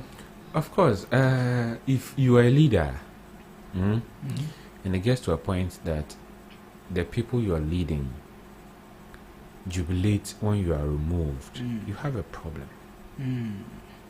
But as a leader, I can't please everyone too. Of course, you can't please everyone, but not. It shouldn't be on that scale. You get it? Yeah. It was like almost 70-80% of Ghana, the policemen were happy. Yeah, they were. If it was about 30-40, I would have been okay. But 70-80, abba, the problem cannot be them. You know, they might have their problems, but with 70-80 people of the institution you are heading, you leave and they are happy. Come on, you need to look at yourself in a mirror. Of course, you have to. If it was, you see, I understand that sometimes people don't like personalities that are principled. Yeah. You get it? I understand. But do you think Dampare was principled? Oh no, this is a legit, genuine question. Yes, it is a legit It's coming question. from a place where I don't know the man personally. Okay, I'm coming. This question is coming from this place. You see, one of the things that has been branded with the Ghana Police Service has been corruption and bribery. Now, people think that Dampare coming in was able to shut down some of these things. He curtailed it, and so people were not really happy about that. So some of them feel that maybe I did kakra, wabe shutting down all this stuff, and now that he's gone, they are happy because they feel they will have the chance to do that. That's why I'm asking. Do you think he was a principled man? Okay, your anger can be right. Okay.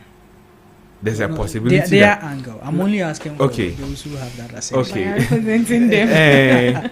Your anger or their anger, to some extent, in a critical analysis, you can also look at it from that point of view. Okay. That maybe Dampare was blocking their chances from, doing certain things that was to serve their personal interest. And then another person can also say that Dampare was there and then he was preventing them from also doing what they felt was right. Okay. You see, that's why I said that in percentage wise, if it was 30%, 40% people who were happy Dampare had left, I would have been okay. I would have said, okay, then it means Dampare was doing something right. But to have 70-80%, that's where the problem is. The number of people who jubilated is where my problem is. Because even here, it's not everybody that likes my analysis. Okay. But I'm not sure it will be like 80-90% people. Okay. You get it? Once it gets to that point, I would even decide not to come again. Okay. You get it? Yeah. And I cited the example of extrajudicial killings. People died. People were killed. And Dampare sat in that office and told us nothing and did nothing. Okay, so can you point out some few things you think he wasn't doing right from your perspective? Okay, from my perspective,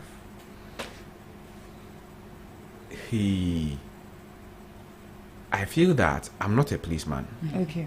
And even though I have few police friends, but sometimes talking about these things can put them in a compromised situation. So I've not even called anybody to ask them. Okay. But per my observation, if you look at the way Dampare did things, there was no deliberations in certain decisions that he took.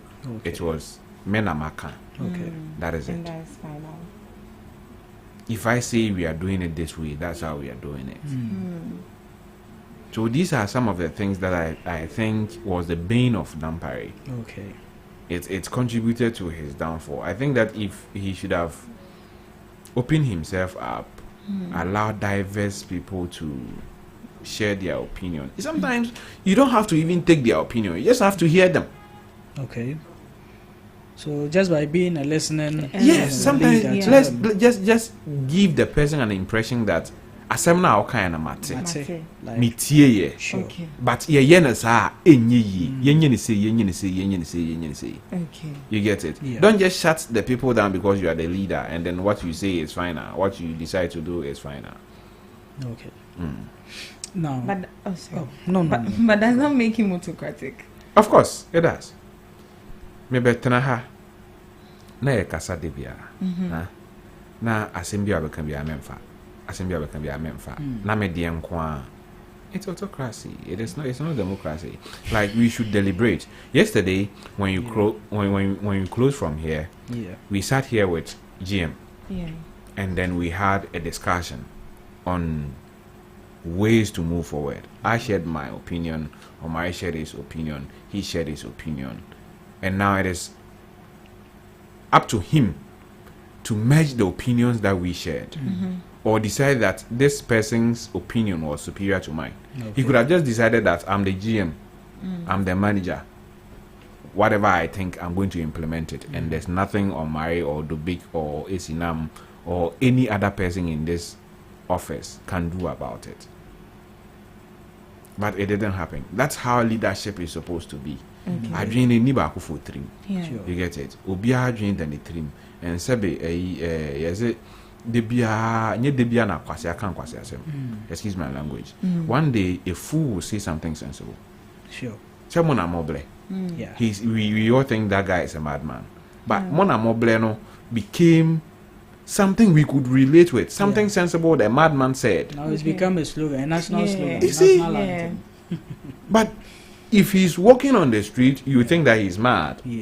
But if you engage him and you hear him talk nonsense, a day will come, you say something sensible. Okay. Now, let's look at the reversal of this particular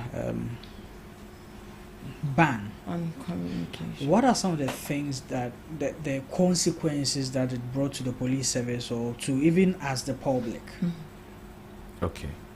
So now, it's going to localize communication. They are localizing the communication. So if a crime is committed here, and then you want to hear from the police, you won't have to wait for days for the communique to come from Accra. You can just walk to your local police station and ask and they will tell you. But it wasn't like that. There are times that you even go to your police station and they are tight-lipped. You say, in free show my There are times journalists have gone to the local police station to follow up on a case that they didn't get response. But now the response will be timely because you can communicate it the way it is to the people. And that breeds transparency. You get it? Because Accra na yede kono ye ko fran ntoma aka na se ne be ya Ghana police no ho beba benya animonyam. You get it? But say no ye be kana se ne sitie. Nobody's going to control how the world should be and all that. Okay.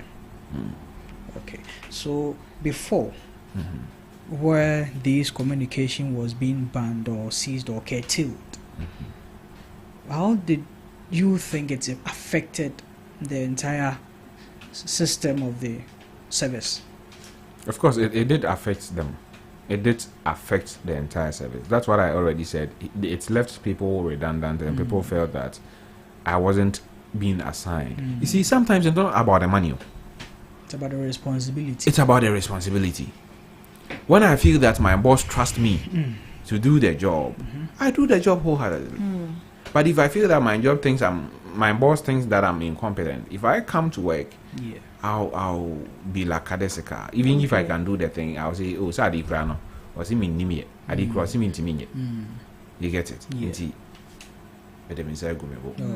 You get it? But if we now give people responsibility, okay, let's make them responsible for the area, the vicinity they are in, and you see how impactful it's going to be. Okay. It's really affected the police, even morale. You know, these security agencies, they thrive on morale. The courage. You get it? They thrive on it. That's why sometimes you see them on the street singing. They need the morale. Oh yeah, exactly. They need the morale. The morale helps them. But if you decide to take away certain responsibility, it dampens their morale, and it becomes difficult for them to kind of work efficiently and effectively. Okay. All right.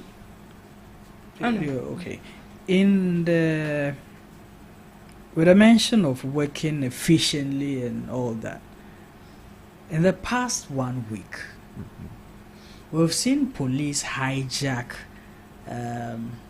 narcotics from some people. They seized it. We've seen Ahmed Swale's murder case swiftly attended to, a suspect being arrested.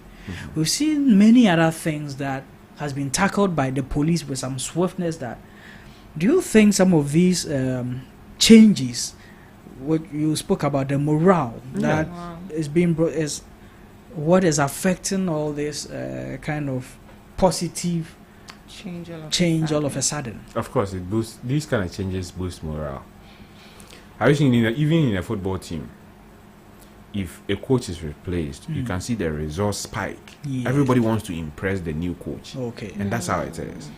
But what I'm not getting here is this, and especially let's take the Ahmed case as a case study. This case has been there since 2019. Yeah. There was an IGP. So these people couldn't do anything until anyone. Was it that the previous IGP was, I don't know, restricting them from... Let's put the matter in a proper context. Dampare is not the only IGP who has been IGP in that time frame. There was another IGP before Dampare. Now, the reason why it's because the case was left unattended to the longest period, and Dampare. Okay. So, in as much as I would, if you want to blame Dampare, you'd be right to do so. I also think that sometimes these kind of investigations takes time. Okay. Per my checks, some of the investigations were done by the FBI. Okay. And you don't expect the FBI to treat Such a case from Ghana a priority case above the cases that they are dealing with in the United States. Okay. So they could have delayed some of the process. I heard that Ahmed Swale's phone was taken to the FBI for forensic investigations to be done on the phone and all that. That's how come they were able to get the conversation between him and then the supposed suspect. So these things takes time. And in as much as people would want to blame Dampare, I won't blame him for that. Okay. Because it got to a point that the investigations were not in the hands of the Ghana police, and he cannot affect the investigations when it is in the hands of the FBI, because he doesn't control the FBI. Okay. So are we saying that? And one thing, the suspect they arrested recently was not in Ghana. When did he come? When did he arrive? Nobody knows when he arrived. Exactly. So the suspect has been in Ghana for, let me choose to even use over a month. We can't use over a month. We can't use a day. We can't use 2 days. We can't use 3 days. No. I am saying that based on fact. He didn't come just this Monday. Nobody is saying he came just this Monday. And we can't also say he came last month. Can we? We can. We can't. We can. Nobody knows when he arrived. You know the right people to know when the guy arrived. But do you know that he arrived? Do you know that he arrived in at the February? airport? Do you know that he arrived in February? Well, has the police issued a statement on when the guy was arrested? The report that came stated that he arrived in February. No, but has the police released a statement stating when the guy was arrested? If the police haven't released a statement on that, then we can't even take any statement aligning the guy being a suspect. Exactly. You see, So why is he being arrested? I'm coming. All what we are talking about the arrest of this guy is a media reportage. The police has not released a statement. So now we Let's can't be clear. take No, let's be media clear. reports. No, let's be clear on this. You see, do you know why the police has not released a statement? If the police releases a statement, they are saying that the guy only has 48 hours. You understand? Legally. Once you arrest somebody, he has 48 hours. Process him to court. Yeah. Or grant him a police recognizance bail. But the police are smart and they've not released a statement. All what we are hearing is a media reportage. Yeah. With So their sources and all that. With him being placed under remand, is that also not to be taken as a fact? Which courts did it? I don't have that information. Oh, okay. I don't have That's that fair. information. I've not heard him being placed under remand or whatever the case is. That's What I fair. heard was That's that when they arrested him, some powerful people were trying to lobby with the police to release him on bail and all that. But I have not heard that he was taken to court and all that. Okay.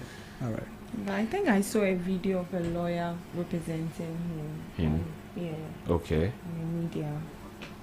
I've not been able to follow the news The properly news, this okay. week. I have Okay. eyes to write and all that. All right. That's fair enough. That's fair enough. So yeah, we are just looking at all this revolutionized anchor or strength from the police service ever since the new IGP took over, and it's encouraging to say the least. But we hope it's not just some facade to let us believe that they are doing something, later on go back into their shells where even if matters arise and we are calling them, or if protests are going on, they will come and spray us with hot water and all that stuff. So Of yeah. course. It's for me, demonstration isn't something that you should frown upon. The foundation of the country called Ghana was through protest. Do you remember in school we learned about the soldiers who were marching and were killed? Yeah. What were they doing? They were protesting. Testing. And that was the basis of we even getting the big six. That was the basis of our independence. Okay. When those people were killed, the whole nation revolted, and the British had no choice than to give us our independence. Okay. So if a country like Ghana demonstrated until we got independence, do you think the people shouldn't demonstrate to get what they want? It's a part of us. They we should be encouraged to even demonstrate, not to destroy properties, but to demonstrate. Let the people in charge know how we feel. Okay. You get it? Yeah. My brother just said that we should speak more Chi. Yeah. Your brother says he not all of them Can speak English. yet he wrote that in English. In English. I'm wondering what he's trying to tell us, but kudos to him wherever he is. Good morning, and we appreciate you for making time with us again this morning.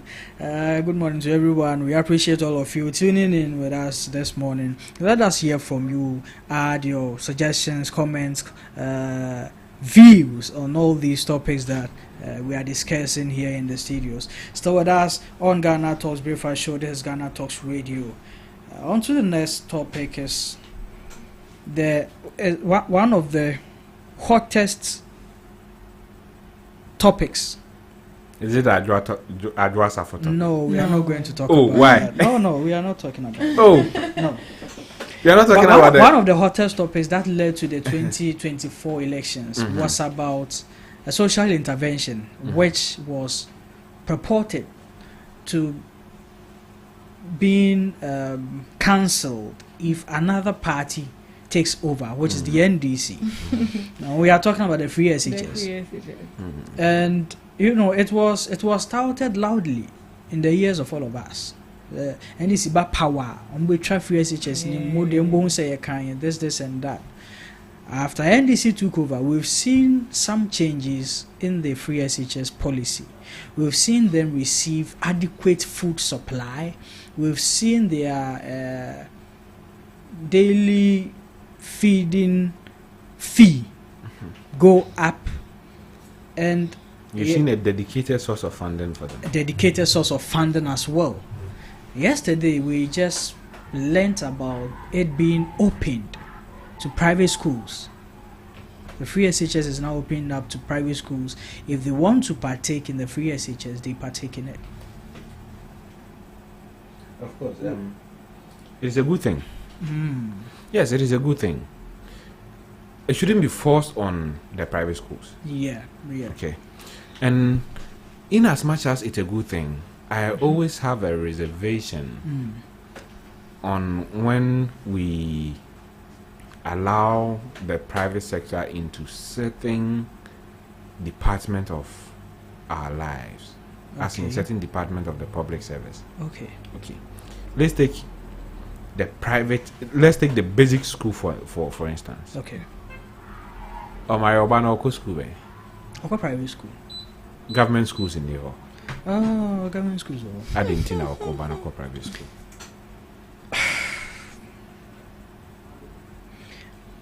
Make your point.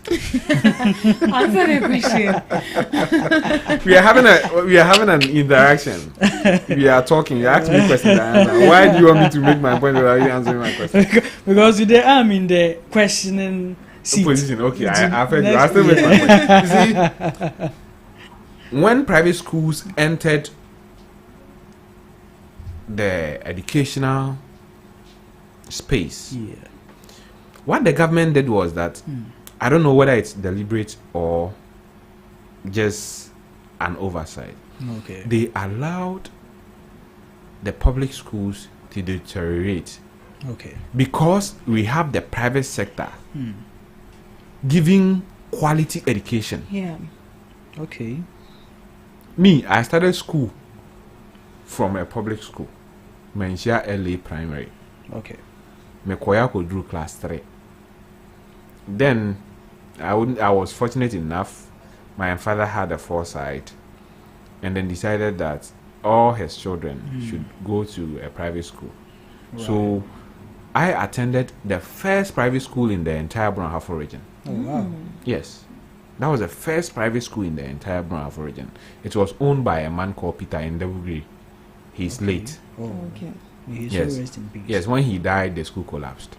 Wow. Yes. So now, if you want my testimonial from my primary and my JSS, you won't get. Because the school.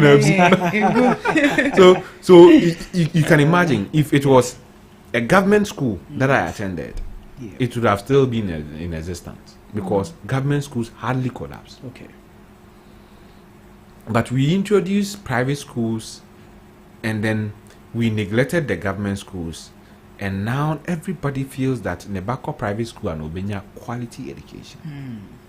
And the danger in getting and extending free SHS to private schools is this. Okay. A time will come that a private school will be giving quality education more than the pre-sex, the Achimotes, the Infantipems, the Infantimans, the Abrigas, the Yasentoa, the Prempe colleges. That's the danger in what we are trying to do. Okay. If we open up to private schools and still we can maintain the standards in the public schools, I don't have a problem with that. Okay. What I'm worried about is that if the private schools come into this sector, plays a major role in it, it will come to a point that the standard or wherever they will take education to, the public schools cannot follow. Okay. So they will leave the public schools behind, and now we will be forced to take our children to the private schools instead of the public schools. Okay. And I'm not sure. One danger is that now that we are extending it to them, how are we going to make sure the quality is at par? Okay. Because I know that some teachers in these private schools are not trained teachers, even though they have university degrees, but they didn't go to school to study teach. education. Okay. Right. How do we get them to the human resource? How do we bring the human resource up to the level of where the government schools are? I hope you get my point. Yeah. Okay. Because if you go to the government schools, you see a teacher there who have taught for 35 years, who have taught for 20 years, who have taught for 14 years, 15 years, and so the experience is there. It's there. But in the private schools, there are young people who, for one or two reasons, didn't get a job in the sector they went to universities to study, and now they are just Mami Bisa. You get it? Yeah.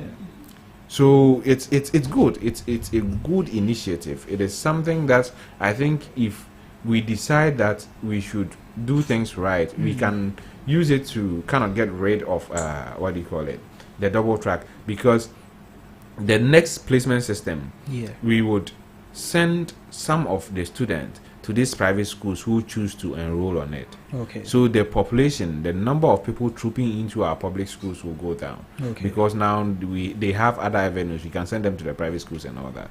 And then it will bring less burden on the facilities we have in these schools. Okay. And sometimes even the teachers can rest. So my sister is the one I come directly after is a secondary school teacher. Okay. And she has nothing like vacation. There's no vacation. And teachers don't take leave. Their leave is the vacation. You get it? And now because of the Double track. you just have to be Yeah. In school. so- Back to back. Wow. It's even Wow. it brings mental strain onto the teacher. The teachers. Sometimes you need to reset, do something else, stay away from the job you are regular at, do something else, come back with fresh strength energy. and fresh mind. But that is not like that anymore.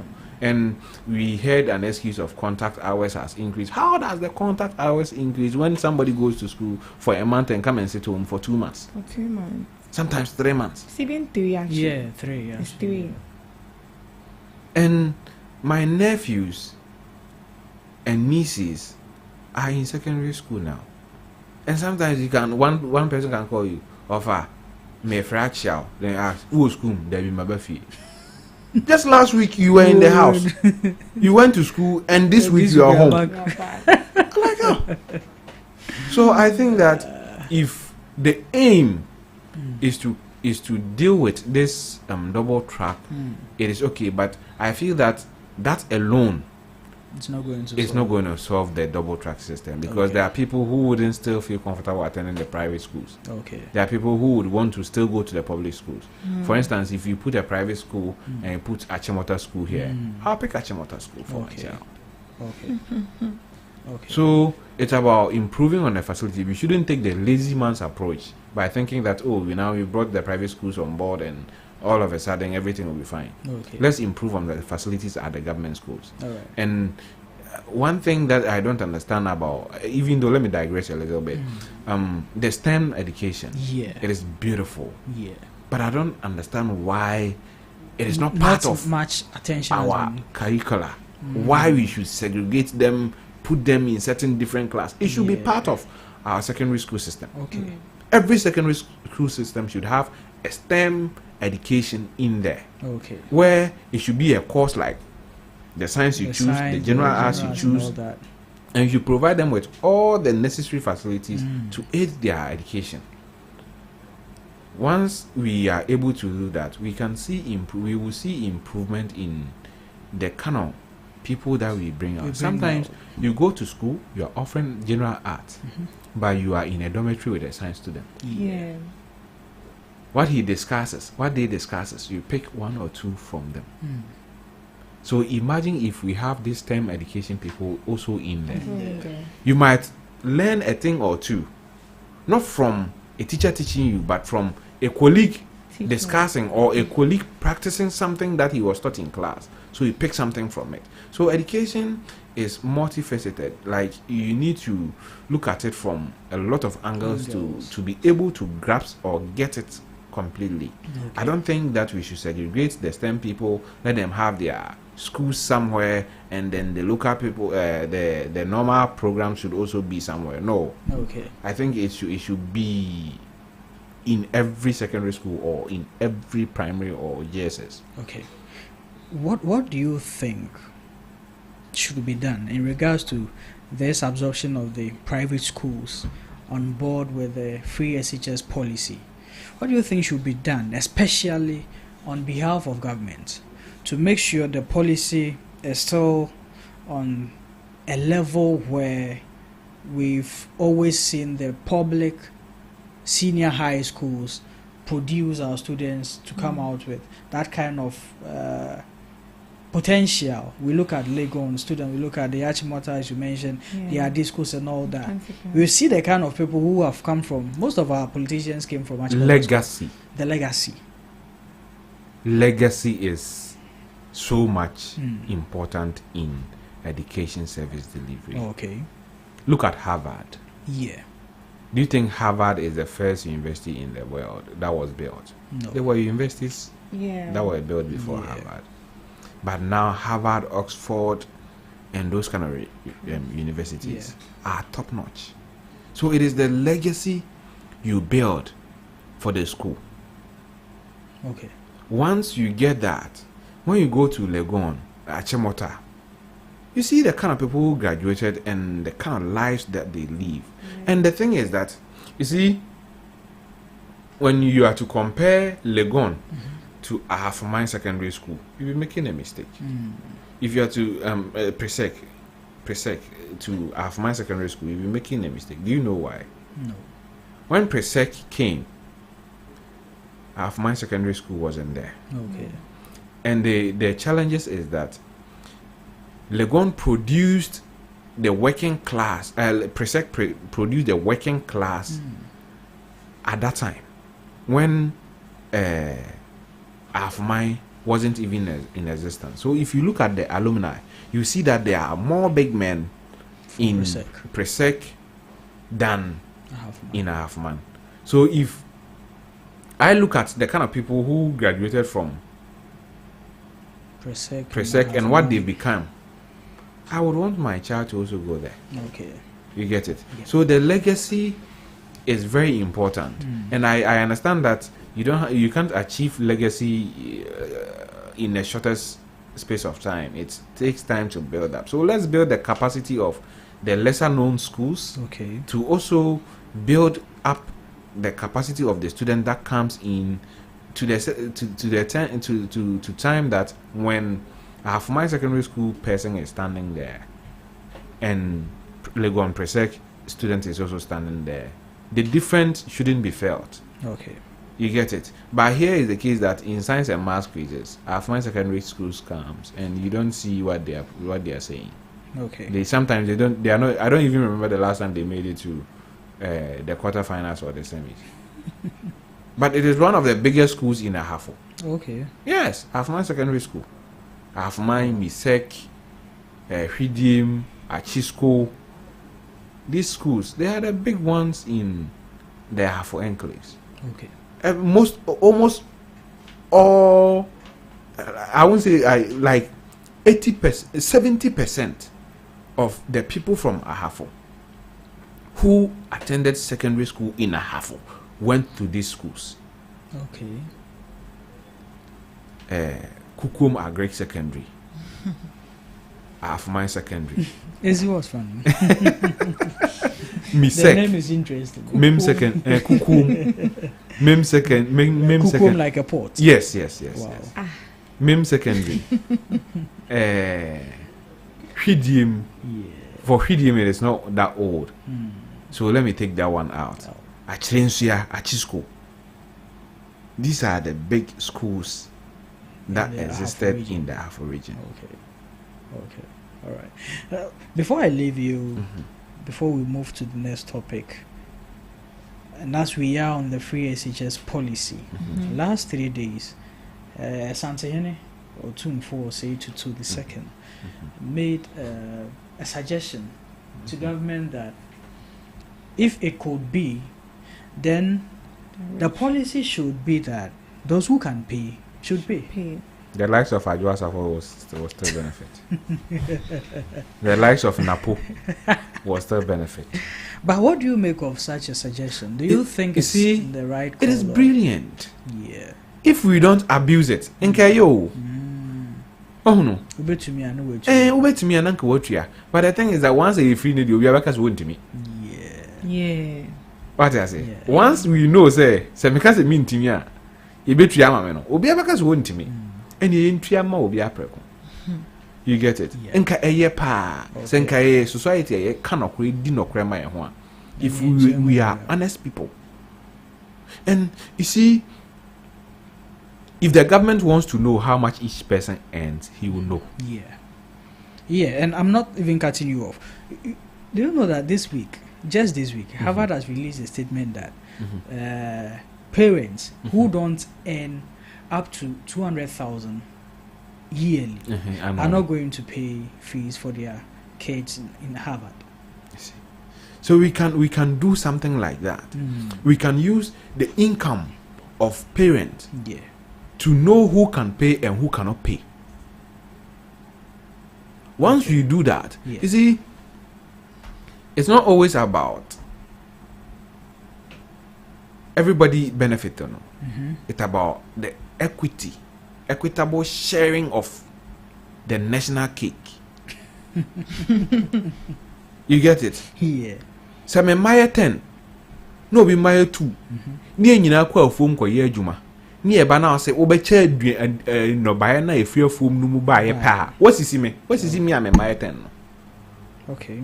Because me kwa ofom me ma ni nyina di machi. Yeah. And on also matu no mu nyina di machi. So afterwards, it was all checked in a proportionate manner based on the number of enkwada di machi ne enkwada amewo. What I say? Intimi nipa na ne maye tu aduane intimi nyepe. We cannot have the same amount of exactly. Okay. That is called proportionate sharing or equitable sharing. What I say? Yeah. So I think that if we want to do that, we can use the income people generate. Yeah. For me, nyamia domenti ebia metimi atua me ba school fees in the secondary school. Okay. So I don't expect to benefit or block the chance of somebody who cannot pay. Okay.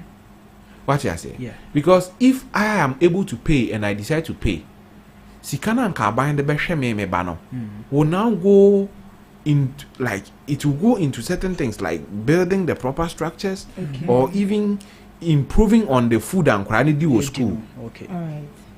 Okay. But ye nyina ka se ye nyina ye ni na ye nyina ma no be ko no free dia na aduane nsusu na oya mudi eno asa na beba. So I think Asante Hene hit the nail right on its head. Yeah. But I understand the fear of the NDC if they want to do something like this. Okay, but why? For political reasons. Politics will always reign. Whether we like it or not, in this country, the honesty will be thrown to the dogs and politics of the matter will always reign. What is the politician you think can read over this? Yeah. When the NDC said they will review free SHS in 2020, even Nanado himself said review means cancel. That been a review, it means cancel. That been. And now we said we are going to review the constitution. Doesn't mean we are going to cancel the constitution. Same way, different context.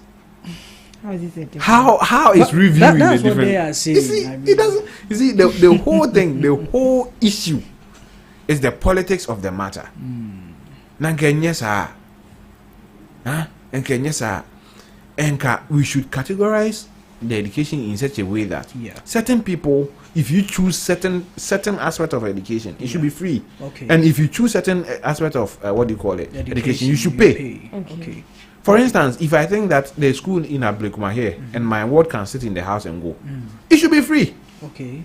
If I decide that, oh no, I also me back up presec. No koda boarding house.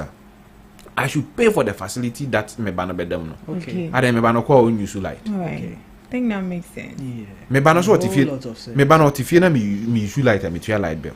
So this actually brings to the school of thought, the E-block, the progressive free SHS that was initially proposed by the NDC. I think Yeah. that was the motive behind it. Yes. Yes. So everyone in your community, you go You to go the to school the Yes. in your community. If you cannot afford to go to the boarding house somewhere and pay, there's a school in your community. But if you want to go outside, then you pay. You Susanne friend of Kobe. Open about go for O Kobe ala ofufu. If you friend of Kobe.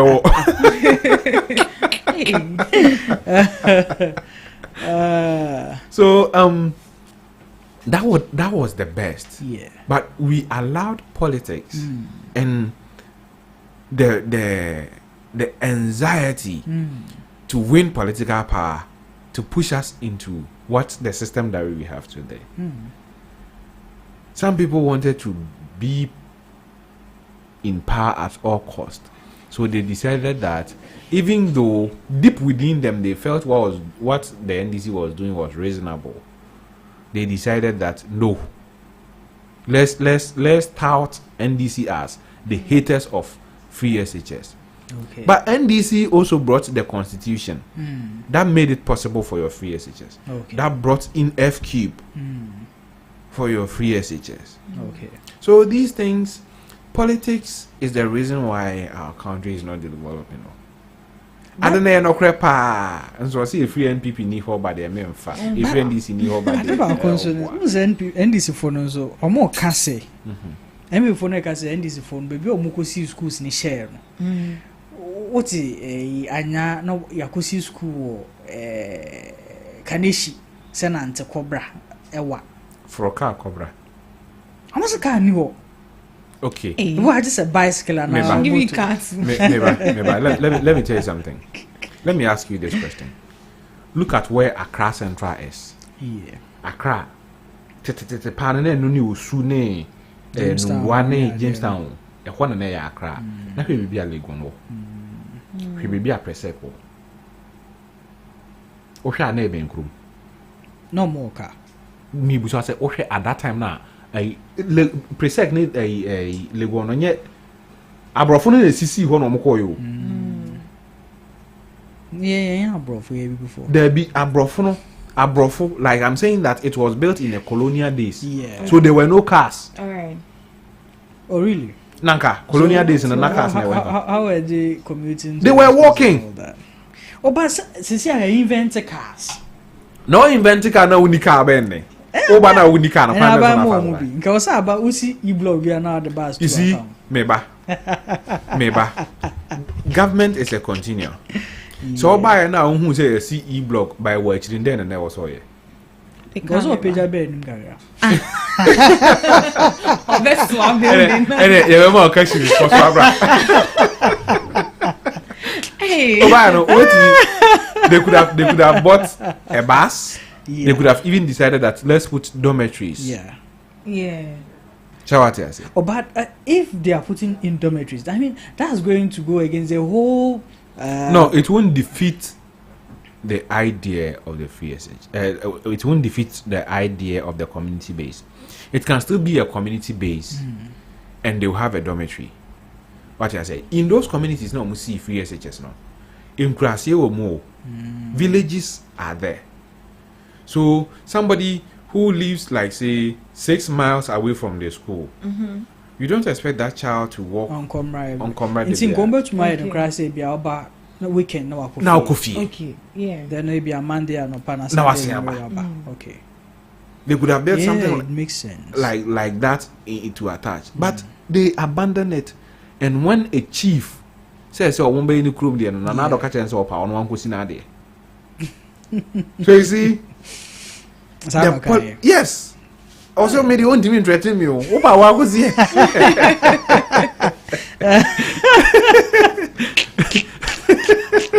Was it unknown to our mom saying 2 months? No, I don't know. Chief, so my president deadline for an intervention. Ghana. As long as Ghana mine hono. Yeah. Everything. Yeah. Everything. Religion no dey bad you about two chieftaincy. Okay. When we were here as ethnic groupings, when we were not a nation. Yeah. We are not a nation, we were ethnic groupings. Mimi Kroman can and Kagana ho. Or Henny and ADS. So. Wow. Okay. The from a free some part of Bupe air corner of no. Then Kagana ho. It's Kwame Nkrumah who made it part of Ghana. Okay. Okay. Through a referendum. Voter region, a free Akoso Mboechi Hokwe. Yeah. Ne ho nyina Kagana. Yeah. So how The do you, water area is funny. no, how do you now think that because you suddenly became president, your mandate ends after every 4 years? What's you could decide? They say either say into us one. No, he no bet transfer kopim da obi. You are more powerful than the person. No. But the constitution says that he's the most powerful man. Look, the constitution says that. Yeah. Or Hene doesn't drive his power from the constitution. Do you know that? Yeah. But se krom ha Hene. Eka se ye nyina ye na ye nyina beda. Mi krom go so. I feel man di Valentine. Do you know why? I'm Why? telling you for a fact. Why? Or Hene o krom ho awu. Okay. You- Valentine. Debbie, we are mourning our chief now. Better di Valentine. And the girls better Say- boys Say president no we bema ko krom na ko ka chom say omundi Valentine ahwe na ebeto so we be free krom ababaka. So like na politics ama ye toto niema bi ase we've relaxed certain things. But the chieftaincy as an institution is a very powerful one. Okay. They control the people. If the chief revolt against the president cannot step for there. Do you know a time came that Kwame Nkrumah couldn't go to Kumasi? There was a time in Ghana that Kwame Nkrumah couldn't go to Kumasi because the Ashanti people said he hated them. That brought about the formation of certain political parties and you get it? So we cannot say Ohene to me my president ultimatum. If the people Ohene non-crop are suffering, and then a president no call for tax. What you call tax no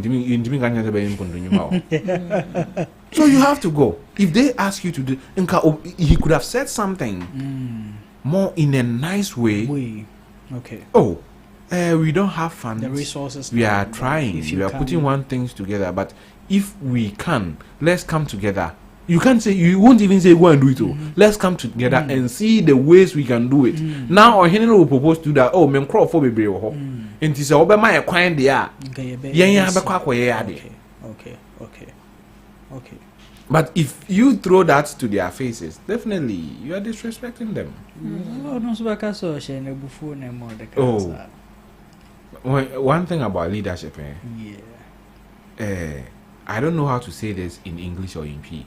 But I'll you try. need to be tolerant. But I'll try and then say it in P. Mimi Krum in my language, they have a saying that any leader is like the refuse dump. Why is a baller? And at the funubiano so. Okay. And you must be receptive to it. Yeah. Take it in good faith. So you accommodate everything. Exactly. That you. Okay. So I think that certain suggestion that came for this community day schools was good, but to abandon it completely wasn't the right thing. Okay. Now the people who abandoned it are now saying that agenda 111 there monye. Where's the principle in that? Government is a continuity. Why wasn't government a continual thing in the previous years? They continue some other things, just not the. So the new if the new government also say we are continuing other things and not just the agenda 111, how will it go? We will vote against them. Exactly. So the nation wouldn't progress. Yeah. We will be stagnated. And you see now the new government has come. It is now coming to think about how to complete the agenda 111 and also the e-blocks. If the previous government had completed the e-blocks, the agenda 111 would have been easier to complete. Yeah. But I think that going forward, government should, in constant times collaborate with the chiefs, communities and societies to, take up some of these social interventions, especially with schools and all that. Yesterday we saw the Bolga chiefs saying that they themselves are beginning the construction of the Bolga airport. Yes. And then Mahama came to issue a statement that the Ghana airport should begin to seek funds to support with that. them. So I think it is in a good step. I never heard Mahama telling them that, so move to me see. You see, an airport is a strategic security installation. Because somebody can fly from the United States and land in Bolga. Somebody can fly in wherever and land in Bolga. And you don't know the intentions of the person. So that is the reason why government needs to control these facilities. When it comes to the borders, an airport is a border. Yeah. Whether it is in the middle of the country or the outskirts or wherever, it is a border. So whoever flies will come and land there and now enter the country. So I think that if they want to do it, they should consult government, sit down with government. Ghana Airport Company, I'm sure, can raise money on their books to build it, just like they did with the Terminal 3. Okay. And now they are doing with the Hajj Village. Yeah. I'm sure if they want to do it, they can do it. So it is a step in the right direction. All right. That's great. Moving on. Before we move on, I want to thank all our listeners and our viewers wherever you are. We thank you for engaging us. Keep getting your views and your comments coming through. Let us hear from you, your suggestions as well, and we will get interactive. The YEA has launched a program called the Working Abroad Program. And this is the first phase of it. This was in collaboration with Romania, where they are getting some youth in Ghana employment outside Ghana with certain countries who would need the services of some particular people. So it was launched last 3 days by the YEA and the labor force and all these people who came together to collaborate with this launch. Is this a good initiative by government? To help us of course it is. But before I delve into that, let me say a good morning to Gladys Anane. Okay. I'm a Brago. She texted me that she's watching live. Wow. Yeah. And then I think she left a comment on the YouTube page that she's watching live. I appreciate everybody who is watching, and I appreciate the support and all the love I receive each day that I come here. Sure. I'm not the most knowledgeable person on earth, but it's just a privilege to be here. I kind of appreciate them for making time, spending their data and all that. I understand we are on an online radio, and then it takes costs to watch us, and I appreciate all of them. I appreciate everybody who listens to us. So I'm moving on to the topic. I have always advocated that if Cuba can give us doctors to come and use us as lab rats, like perfect their craft and go back to Cuba, we can also use Somalia, Sudan as lab rat and also perfect their crafts. Okay. So if you look at the benefits, the foreign exchange that will come in, the experience that our people who are going there are going to get, is immense. You cannot quantify it. You cannot measure it. Okay. So I think it is long overdue. But do you think that there's always been that platform for us to have engaged in something? You see, the will to do it. Sometimes you don't need a platform. You need to create the platform yourself. Okay. In the olden days when they wanted to build cars, did they have roads for cars? They built the cars and decided that they need roads, so they started building roads. So sometimes you need to create the platform for yourself. Okay. You go to them, tell them, I have this service to give you. Okay. I understand you don't have nurses. Like, how many nurses have you trained that UK are now benefiting, and they are not paying us a dime? Look at the number of nurses in UK right now. Ghanaian nurses Ghana. in UK, Ghanaian nurses in Canada, Ghanaian nurses in US. So, had it been that if we've had this negotiation, this partnership with them, a certain quota could have come to the Of government. course, we train them. Yeah. We pay teachers to train them. Yeah. So we can say, per every nurse, UK should give us 2,000, 5,000 pounds a year for every nurse. That is not the nurse's salary. Yeah. That is just for us training the nurse for them. Every that's year. compensation. Of course, every year give us 5,000 pounds per nurse. Or every year come and build 2 hospitals for us. Or every year even build a training college. Yeah. Build an ultra-modern training college for us, so that we can train more nurses for you. Because the nurses who are there will eventually grow old and retire. Yeah. So you need to constantly refresh or replace them. Sure. We can do all these things, but we didn't. We allowed them to take them for free. And the only thing we get from these people are maybe the money they will send back home for a building, the money they will send back home for somebody see me TMA and all that. Yeah. The dirty December. They will come and party, and sometimes they will come and take people's guests and boys.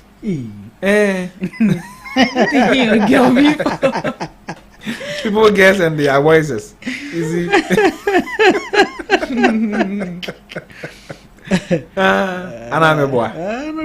I'm coming to Ghana because of you. You are the only reason why I'm. Oh, Bonzu, what catch ya, my best 6. 5,006.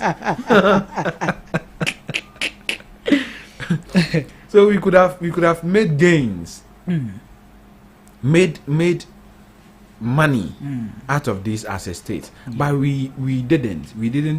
The best we did was that amount for 220 passport fees are increasing, just to stop people. Does that make any sense? If I want to travel, the amount I'll have to pay for passport won't stop me from traveling. Opa fako 1 billion. But if we make sure, say, Adiano, it's inevitable. We can't stop it. Let's make the best out of it. Yeah. They say if life gives you lemons, you make lemonades. Yeah. This is what life has given us. Life has given us, I won't say a porous salary structure system, but I would say that a salary structure system that the workers are not happy with. So definitely they would want to improve themselves, get more money. Yeah. So how do we also earn from that disadvantage? How do we turn it to be an advantage? I think we didn't think towards that lines, and I trim in trim like you say sabi we create bonus and monkai me achiane mbuye, right? Yeah. I think that now that we are there, we should harness it. Let's go and negotiate with the United States, with the UK. That going forward, but going forward, to see more necessary. There's the what do you call it? The channel you should go through. Okay. It is a mamo 10 from 2021 graduates. Yeah. Up to today. Yeah. Yeah. Into omo tena fie no ke betimi de omo ma UK for nse monje omo na monfo ye nyanya ready monje omo na monfo omo nya adwuma when you are ready ye beje ade back. Okay. So what we would have done is that ye be build omo capacity one be no, they will learn new things, they will bring new experiences on board to help us grow our health sector. By anya ne sa omo tifie omo ko word do cry ye be post omo no mo we fini omo I'm not entrepreneurs ne. Se omo nyina tonton bags ne ade online. Ness pa no ye aduane. No tonton niema online. So if we are to look at it, and now that we are looking at it, it should be done in an unbiased manner. Okay. I understand that in Ghana, yenya kofa bayi obi ka say me party na de bae. into your best party for bebree. Okay. But enyo obiara nso na ye party ni. Yeah. Enyo obiara na kura party card. Enyo obiara na believe in your ideology. But e wo say nipa ni didi. At the end of the day, omunya to your tax. Of course. Our party no ever power Or the ejuma. So I think that these are the things that we should encourage them to get rid of in a system where everybody will benefit. Okay. I hear people say oh, NPP for anka or mobile in CMB. Still now, in as much as certain people come with their own ideologies, it doesn't mean that everybody should act like them. Okay. Other people can act differently, and I implore the NDC and Malik Basintali and his troops to act differently. Okay. Once you apply and you qualify, there shouldn't be tribal, there shouldn't be religious, protocol. There shouldn't be political preferences to whether you get the chance to go or not. Okay. It should be for every Ghanaian, and every Ghanaian who is willing to take advantage of it should be allowed to take advantage of it. Okay. Me protocol de me I don't like protocol. You deal with competence. Of course. Yeah. Of course. If you're competent, you should be allowed to work. Me, there are people who come up to me and say, "Oh, we need mobile and come here." I just tell them, "Fakoho, for our application, new CV, no, fakoho. If you are competent, I'm sure they'll employ you. Because if I were there, and you come to me and you are competent, I'll employ you. I wouldn't say, oh, nah, or my a friend, I say, "Esinam a page you maybe see into my memoir." You get it? Yeah. Esinam the application and the name of Banam Hena Esinam you're competent. I'll help. And that is the way to go. If we want to sustain this thing, that's how we should do it. But don't you think this is also going to shorthand us as a country with our labor scale? I mean, getting all these people outside Ghana, then what becomes of us then? Yeah, because Obiabe press yeah. Obeko. In the new Bianso Nebinya. So Biana in your amount for baby pray, new Bianso Nebinya. What we have to do is that we make sure that we make things flexible to the extent say for example, nurses matter says he post you to the just a 4 years and so to go school and all that. It doesn't make any sense. Yeah. So the diploma in school no. You should once you get to the workplace, you should be able to further your education. So it shouldn't be say nipa na kwa abrochi akwatena ho enye sika bebre. E tua na kan in pounds. Obeba no na afi na me degree na me 3,000 or 4,000. At least say obakra na me sika na nye pa I should have a degree or a master's. Na me makatu na drube 6,000 7,000. You see that enye nipa nyina akra na kondo abrochi. Yeah. Me say me mpa abrochi. Me Ghana here. Because I always say this that ope so ye pa to say despite no me Ibrahim Mahama no sika ne bia. Ghana ha na wait me say you know. Because if you go to abrochi okoye labor job Miaka works. So the thing you can do ade obetimi anya e de won say si wo say obesi wo fie ba ko fie mienu na wato car ba ko bi na wodam eno no side checks eno ano it is important though. Media side checks is not important to me. No, I mean you're a green flag. I'm not saying for me, it's not important for me. As long as you said it. It's important for them. Yeah, side checks. Yes, I bro, no more $5 now. Your man found my better has So basically, I think that in as much as that might happen to the extent that everybody would want to go, there are people who would want to stay, and it should be a contract the state signs with you, the individual going. Okay. That at the end of this number of years, you are coming back, and your visa or your work permit won't be renewed. Okay. You understand? One say, they have this thing. I think. Second, university. If you go to the university, it is mandatory that you do national service. Yeah. And there are times that one year national service now there are certain portfolios and positions you cannot hold. Yeah. And we can also put that caveat in say for now 5 years You are mandated to come back home. Okay. If you don't come back home, you will not bring the police to arrest you over there.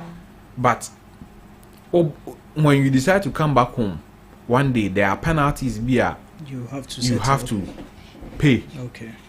And I said there are certain things, there are certain positions you cannot hold. This would bring sanity into the system. It shouldn't just be free range. Say, also 50 years now. Now for now, mine and I stand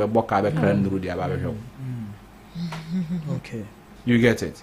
So we should put all these structures in place. I think that if this thing is properly structured, it's going to benefit everybody. Okay. Yeah, because there have been some critics also saying that Yeah. this is going to be like a brain drain, that Ghana is going to lose its talented people, like sending them and then I don't know what No, but I mean it's a very critical concern. Yes, it is a right concern. Yeah. I'm not saying it is wrong, it is right. But you see, we live in a global village. We work hand in hand. There are British who are here working. Okay. There are Americans who are here working. Are we saying that they are also losing their whatever value? Because expatriate, if an expatriate comes down here to work, the salary it also change. Nipa or American or any the same job. What you say? Yeah. An engineer, an American engineer, two American engineers. One decides to stay in American work. One decides to come down in Ghana work. Sika ni incentives or benya coming down to Ghana no, it's more than the American in. Okay. Sometimes they have even allowance for your spouse. Yeah. For the fact that your spouse can't be with you in the same country, they have allowances paying you. Sometimes they give you a number of times that you return. Ticket on them. Okay. So we are in a global village, and these kind of things happens. Whether say, no official, or more quadada. And your official, but people are going. Your talented people are going. Look at Ghanaian engineers or more Australia or more mining. They are more quadada. So if you can get something out of them living, then take advantage and get something. You cannot just fold your arms and say it's because if I do it official, it's going to be brain drain or whatever they choose to call it. I won't do it. If they are going, take advantage of the situation. Okay, but looking at this agreement that we just had with the Romanians, how is the country benefiting? Because it's more of it's only creating employment for the individuals, but the country as a whole. Romania will pay something to the country, yes, for training them for them. It won't be free. Well, that wasn't disclosed, so I don't know. They won't disclose that part of the contract is never won't be disclosed. Okay, all right. That's fair. If only they are going to do that. For negotiating, to have a negotiating power.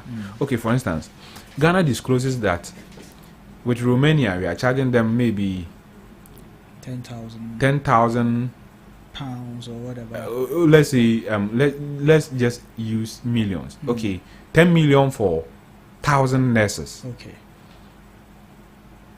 And then another country comes in. He will come in with that same figure Romania gave us. Oh, I say Romania for crowd. Meanwhile, we could have gotten more from them. Okay, so that's why it wouldn't be. Yes, for that reason, those portion of the contracts are always non-disclosure. Okay, that is very fair. I mean, that's why people always like you on the show. I mean, you are always abreast and ahead with issues that. So kudos to you. I'm glad that we always have you on the show. I know Isinam is glad. I know our listeners are glad. We're always listening to you on the show, and we would be glad to always have you. Every time I BBC be found now, you're from one back. Hey, you will see. Come for you.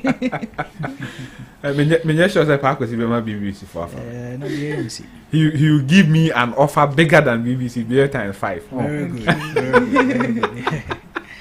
So yeah, Friday. And she had the grown up a baby. But the weather near some way. Ghana is pretty much today. Oh, really? So the weather has. I didn't know. Was it Ghana? I said, Team of Moon away neighbor. Queens are not as a meteors and Kings on the airport. Kings.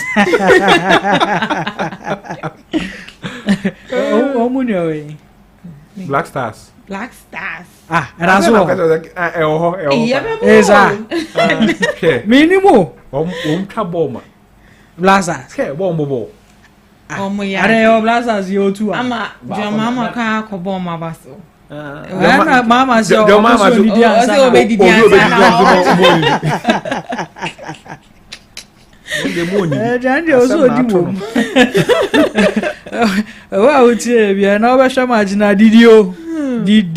I don't even remember the last time I watched Ghana. I mean, the love is no more. These people broke my heart in 2010. I walked from a doom through the railways to Abu Abu. Watch your football. No, I was at work. Okay. So I decided I was going to watch the match at work, and that time we were working with we were promoting Guinness. Yeah. So we would mount giant screens at vantage points at Adum, run the commentary there, play music for people, and Suarez didn't have a ball. Him say we all thought say, oh, semi-final, here we come. Here we come. That time so Jana share 3 penalties.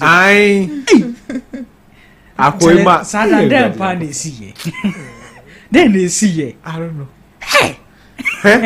I walked without even knowing I was walking. The whole thing is like, and whilst walking, I was talking to myself. Oh my God! I didn't crown one master na pia mwadi. I didn't know I'm a pia mwadi. Because who's a pia power ball? Yeah, a pia power ball. Hey, Oji boy, if you are pia power ball. Oji boy, if you are pia and send me the bench. And look, that whole thing. No, like anytime I you decided remember that, it. I decided that, hey, Ghana Black Stars. I mean, Done. The only team that can break my heart and I'll still watch them is Manchester United. For them, I don't know. Say, Drubin or my music saying they break my United fan. Me United then Madrid fan no. They break my heart. So you're United. Sign your Black Stars. Me Black Stars. Nah. Support your own. Ghana they me a phobia. Oh, okay. So you're United Madrid. United Madrid, okay. Accra Heart of Oak. Hey. Phobia. Yeah, bro. Hey. Yeah, bro. Yeah, so bro. Kamaka bibi bate. Yeah, brepa. Yeah, me one crown for crew. Me kaka bibi awan sha. Well, on to the next topic, and that is our last topic. The Finance Ministry has presented a bill. They are presenting a bill to Parliament for fiscal discipline, and this bill is meant to make sure that the Finance Ministry have a particular ceiling, especially in terms of borrowing, so they don't go overboard that ceiling. There's a certain threshold that mudu wapemaka, and yes, you can muhia dia yeding. Monko pebosia, ma pebosia do you say until some will be to be a free zone. And one of the things that has really been a problem as a country is how ruthless we borrow. We borrow ruthlessly. When him say mra we are yekin. Ye oni nua penny wo ho. It is called the Fiscal Responsibility Act. 982. Wow. Like a woho. Ni nua penny wo ho. Emra ni nua penny wo ho ye hye emra no in 2018. And said hanuya. Nanuya. Now the difference between sa emra no and the difference is that this one is limited to Bank of Ghana. Bank of Ghana is not supposed to print money 5% above, what do you call it, the previous year's revenue. Yeah. But do you know what we did to that law? we overruled it. Ye boomran comb. 80 and 9 so. Apprentice Casa Bank of Ghana Boka 60 billion cedis. Yeah, I remember that. Yeah. We passed the law in 2018. But And we this is broke that serious. same law in 2022. 4 years, Yeah, just 4 years. Yeah. And I remember how Ato and Adongo back then shouted against this thing. So what we need right now, in as much as we need this law, I think that we should just go there, amend this act. Physical Responsibility Act, And then expand add it to the exactly finance ministry. Okay. and enforce it. I heard Afenyo Marken and the likes crying that you call a friend is saying Bank of Ghana former governor if Yeah. He held a press conference. now what do we what be a company there mobi if you establish a company and give it to somebody and the person ends up running the company aground to the extent that he's living with a debt of 60 billion Ghana cedis, would you sit down and fold your arms and watch the person sit in his house and even build a system that spies on the bank on the institution he's living? Camera na what Bank of Ghana na send the feed code fee. But who does that? Wow. There's a criminal act too. Of course. Yeah. If you've noticed, sir, when they raided his home, Yeah. and what did the Attorney General say? He said, I authorized it. Yeah. He said he gave a warrant for that. You see, the way this country has been run when it comes to our physical space for the last 8 years is criminal. It is criminal. We had a finance minister who benefited from every borrowing. Wasn't on just salary. And that's what obey now what about salary. What you have advert be about your commission, about your salary. What is salary mean? Hey. This Physical Discipline Act that they are introducing is very necessary. Wow. As long as they won't find technical ways to break the law, I'm cool. Okay. But some of these laws, they introduce it and Later on they break see the, them doing you a see whole them different doing thing. otherwise. But if they actually went against that act, that law in 2018, what was done about it? Because that's a breach of law. Yeah, Of course, that's a it breach is. of So what You was see- done about it? You see, the previous government didn't do anything about it, and I wasn't even expecting them to do anything about it. Once they arrested their own, it would have been an indictment on them, their own performance. And it became 41 as a 38 and Yeah. you get it. Yeah. But what I expect the current government to do is hold them responsible. Okay. They shouldn't listen to the noises. Say national security, we need TNTM. Yeah. They should forget about it. But Ghana for years some will. We are crying for accountability. Yeah. And when the state institutions make a move to make people account for what they do, then we are crying And for. you're gonna phone in and cry foul. MPP phone and cry foul. How do you know MPP for cry Ah, foul? who did the press conference? When I call a press conference? Oh dear. I found you working MPP. Minority leader. You just shot yourself. So it is not Ghanaians crying foul. Oh, Monsieur. It is MPP people crying foul. Yeah. You get it? And we cannot build a nation like that. You see, John Jinapo, he was a deputy energy minister in 2016. Yeah. Wamu konifi ne ba no nya 6 years. Oh. Eje ya je ne phone, mobile phone. Yeah. E de kodru UK. Like you do something investigating other people, but when they are investigating you, you are organizing press conference. Did you? So is it a payback? Or? No, it's not a payback. Did you hear NDC organize press conference when that happened to John Jinapo? Didn't they? No. They didn't. Okay. Attorney General, now the new Attorney General. He was a deputy Attorney General then. Yeah. They raided his house, confiscated his laptops and all that for writing a legal opinion. Legal opinion, no. It's not like on a signed contract, no. Writing a legal opinion. Allow. believe this man. Once, allow him to cook. Writing a legal opinion. His home was raided. His gadgets were taken. All in the name of accountability. Okay. So today, if a new government comes and then are saying that you people should be accountable, it's not about press conferences. You don't have to organize press conferences, calling people's name and Jakpa this, Jakpa that. He's employed to do a job by the state, and he's doing the job.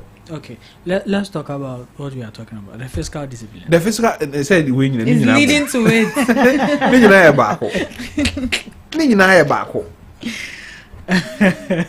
If we are able to make sure that the right things are done, we wouldn't find ourselves in an era where pensioners need to be raided after serving the country. Of course, even pensioners suffered because of somebody deciding to borrow and take commission. It led us to unsustainable debts. We were kicked out of what do you call it, the international bond market. Akufo-Addo, any MPP government, in the space of 8 years, borrowed $13 billion from the international bond market. Go back and check the amount. If Kufo took us to the international bond market for 8 years, at time was your mama 8 years, they borrowed $3 billion from the international bond market.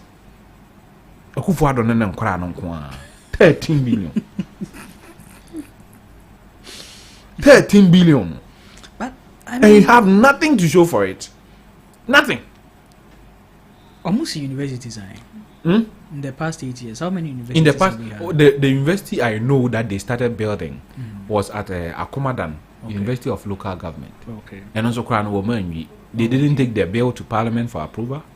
You have to take a bill when you're establishing a university. You have to take a bill of the university to the Parliament for them to approve or pass the bill. No, just pass the bill to make it law. Every university is based on law.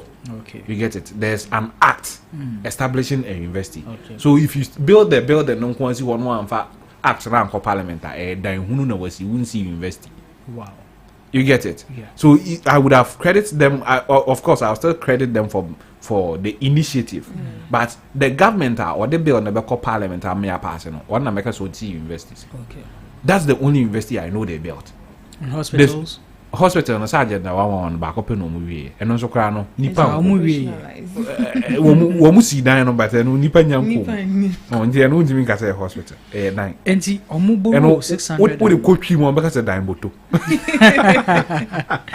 Enti omuboro 670 ahia no 78 no. Omam fancy any facility. You see, what the MPP did was that they created a lot of agencies. What I say? Your Northern Development, your Middle Development, your Coastal Development. Now, your Free SHS Secretariat, Abragana Education Service. All these development authorities now, you know. Almost secretariats almost secretariat, or Mafadipa. And they could have local government, bit me, I said, you know. Then they have local development, Zongo development. They had a lot of authorities, kakran, and all these people where you have to pay their workers, you have to give them what do you call it, office space, allowances, and all that. And this guy don't borrowing, consumption. Instead of the it will generate money for us to go for us to pay back. No, if you look at Terminal 3. Yeah.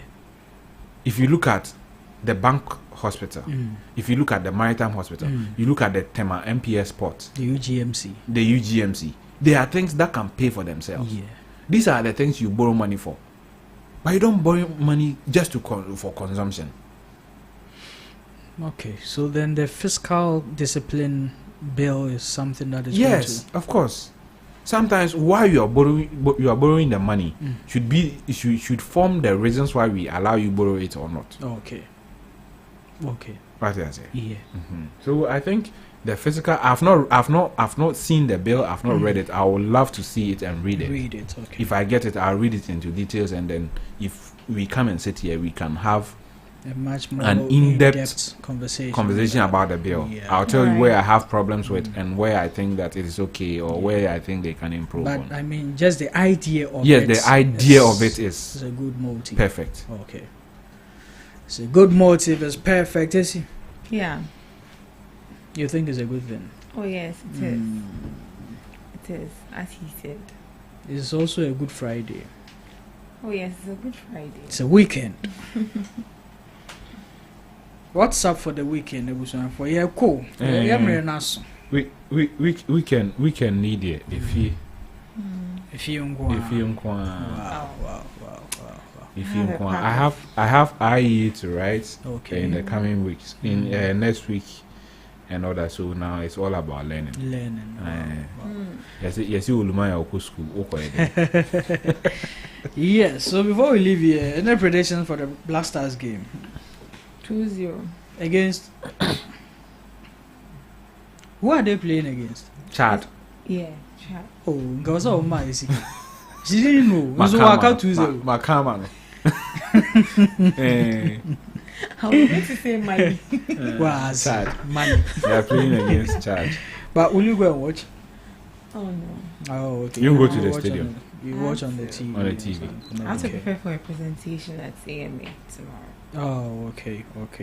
So all the best to both of you, the IE examination, your presentation as well. And to me, a very good weekend to sleep and rest, recharge. Monday we'll be back on your airwaves once again. Are you sleeping When- alone? I always sleep alone. I see. Where from this question You again? go who Addison on funny CCTV number. So yes, this is where we'll be ending the show. Thank you for making time with us throughout the week. We will be coming away same time next week, and on Monday is a fresh week. It's a new conversation that will be bringing you with some new intellectual, insightful, and delightful voices on the Ghana Talks Breakfast Show. This is where we end it for the week. Enjoy the rest of your day and have a beautiful weekend. Bye.